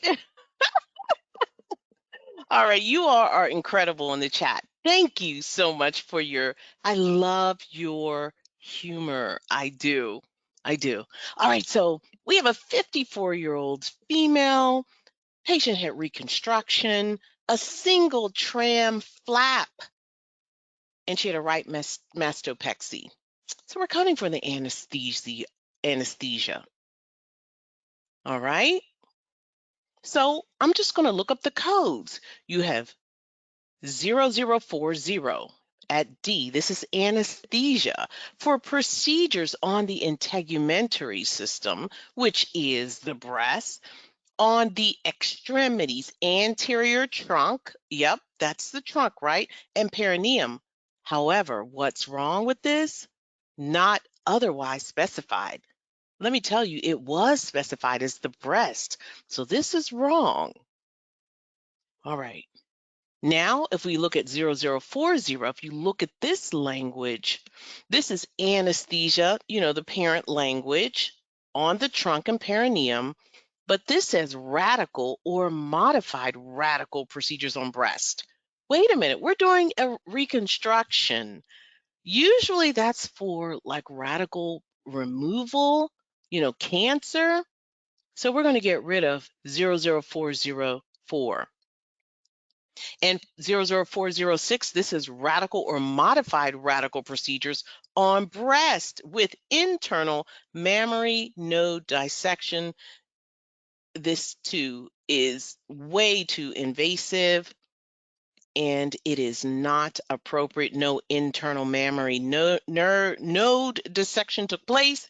And finally, I like 00402. This is for reconstruction procedures on the breast. That's what we had, breast reconstruction. While she did have a mastectomy for cancer previously, she's now here for the reconstruction. And 00402 is correct. All right. So if you're coding for her cancer, 00404 might be correct, but we're not coding for the cancer. We're only coding for the reconstruction. Outstanding. You all rock, rock, rock that one. Okay, we have another one. Got another one. I see the time. And the answer is B. All right. Code the anesthesia service A0072P19910. You know what? This looks, one second. Let me just double check something for a minute. You know what? These answers look, I thought so. Okay, let me just make this 70. Okay. Let me just make sure it's correct all the way down. And it is. All right, let's do this.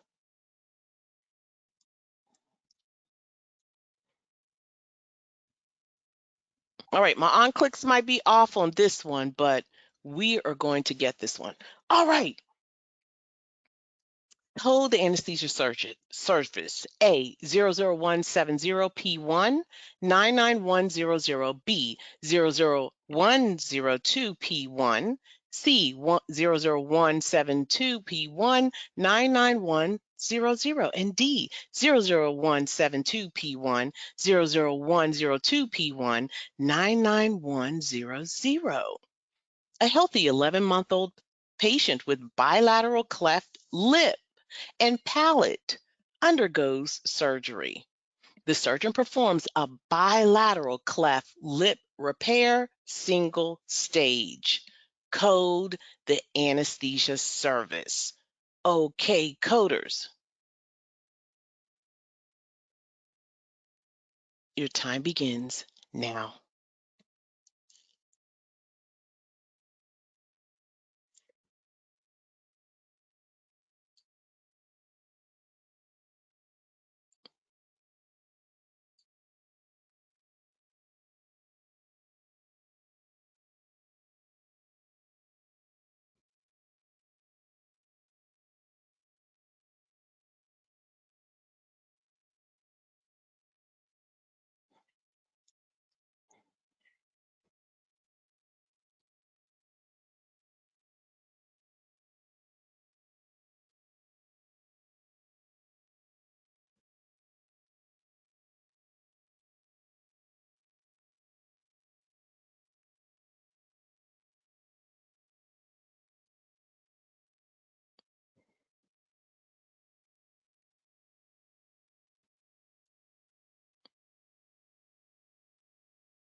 Where's my...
All right. So if you are saying, someone said, I'm really torn, you should be.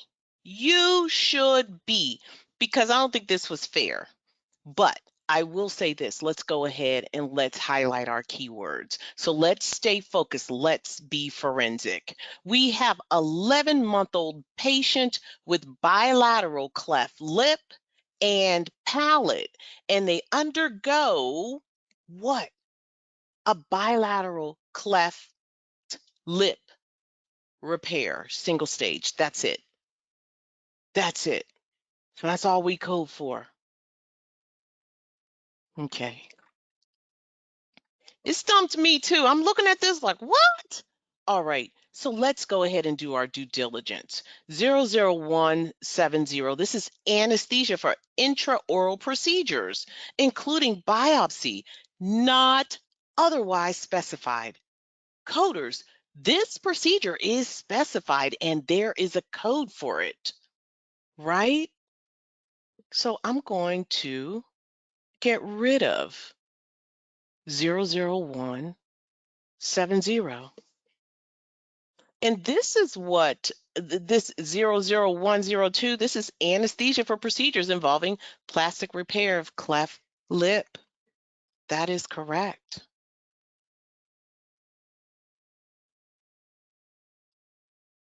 Now 00172 stumped me because this is repair of cleft palate. Wait a minute, we didn't repair the palate, just the lip. So this is wrong too. I don't even know why you're coming up green. You're wrong too. We only repaired the lip, not the palate. And sometimes coders, when we do these, sometimes we get turned around too. Uh-oh, no, I don't want to feel it. Sorry about that. We get turned around too, trying to teach a specific guideline. And I think we got caught on this one. All right, so 172, repair of cleft palate, is not correct. Even though this patient has bilateral cleft lip and palate, they only repaired the lip. That is what we have to code for. And so this guideline would not be applicable. We would not be talking about separate procedures for multiple procedures. We only have one, right? All right, so this is what a normal lip looks like. And this looks like a normal palate right here. However, this patient could have a normal lip with a cleft palate. This is a cleft palate up in her oral cavity right here. Now, on below, this is unilateral cleft lip. And this is what a cleft lip looks if you're looking inside the mouth. This is what it looks like, okay? And sometimes you see it's just the cleft is only the lip portion. However, if it involves the palate, it goes all the way down. See, it can go all the way down and affect the palate, but this isn't, although this is what our infant has, They only repaired the lip. All right, and this below is what our patient has: bilateral cleft lip, bilateral cleft palate. But they're only repairing the lip. All right, so we have to stay focused. All right, so 00172 is wrong, and our answer is B. And you all might say, well, I don't like that one because it's not coding for the modifier for the healthy baby, right? Right? But we have to do what's right.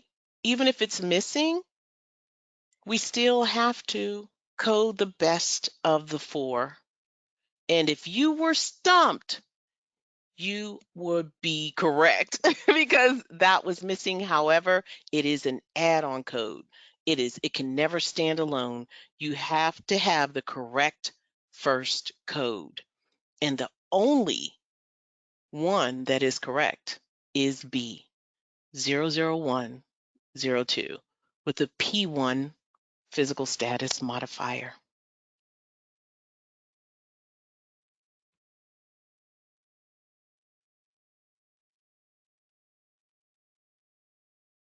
All right, coders, how do you feel?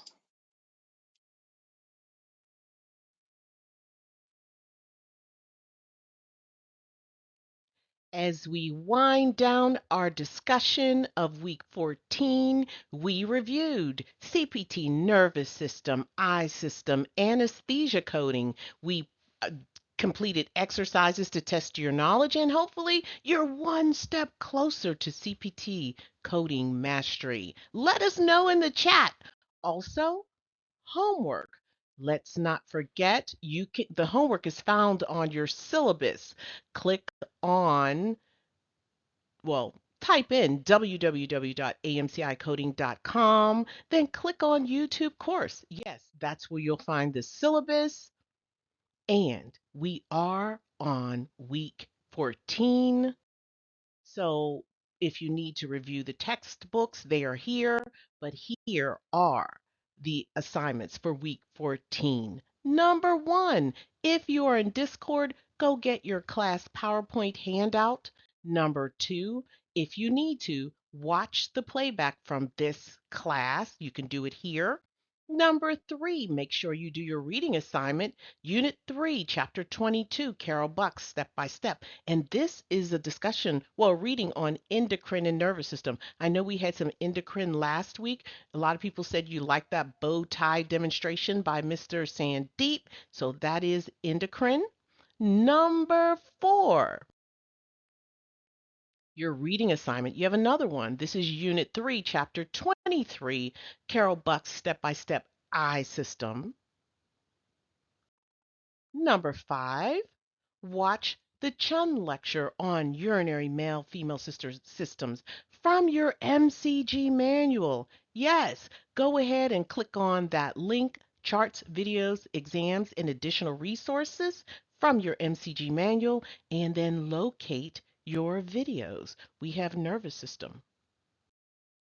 Also, here's an optional watch. It's on your playlist, your 16-week playlist, but it's how to code an operative report for or long scenarios for the nervous system. Click the green link. Also, Chun. Chun your CPT manual. If you need assistance, go ahead and join the AMCI Chun group on Facebook. And if you are a gold or platinum member, those are MCDC students. If you are either, you have our Chun notes, and there are videos that are coming up with some Chun advice. So definitely click on the gold link in Discord if you are a gold member. You'll find all of the instructors' Chun notes, and you'll see access to the videos. If you don't see the videos, please let us know. All right, and they are on YouTube, but they're private, only for the gold and platinum students. All right, And if you're platinum, you don't have to go to YouTube. It's in your course. All right.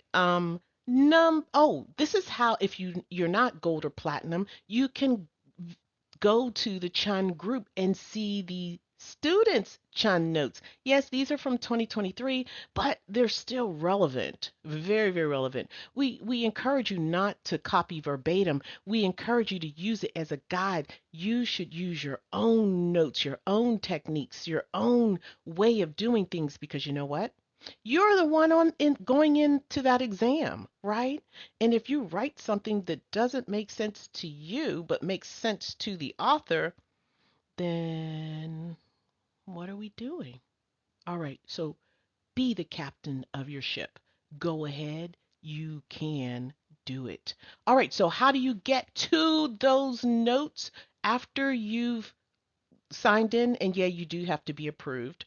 You After joining, you'll click on media, right? Right here, click on media, then album. And after you do that, you'll see all of the Chun chapter by chapter. Next, complete your nervous and eye sections quiz in the MCG manual. Go to MCG, click on that link, and then you'll find your quiz, nervous system. Number 9, now we're moving into anesthesia. Go ahead, complete the reading your Bucks chapter 12, unit 3, chapter 12, anesthesia coding. Then an optional watch, how to code in anesthesia payment. We're going to review it today, but if you need more, go ahead and watch. Here's another optional, of course. How to code an operative report or a long anesthesia scenario. It's on your 16-week playlist. Number 12. Go ahead and chun the anesthesia section of your CPT manual. And finally, complete the anesthesia quiz in your MCG manual.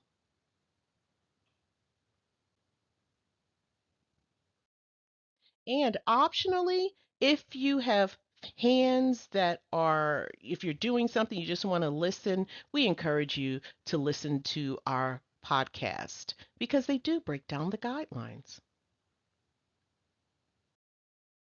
All right. Don't forget to attend Friday Night Live. That Wheel of Fortune is blowing up and you're learning too. Also, interactive medical terminology and anatomy and physiology is on Wednesday night. You access it through Discord, so all Discord members can attend. And just to let you know, we'll be discussing CPT, radiology, path and lab, and medicine next week. So be prepared. And if you can, please complete that survey.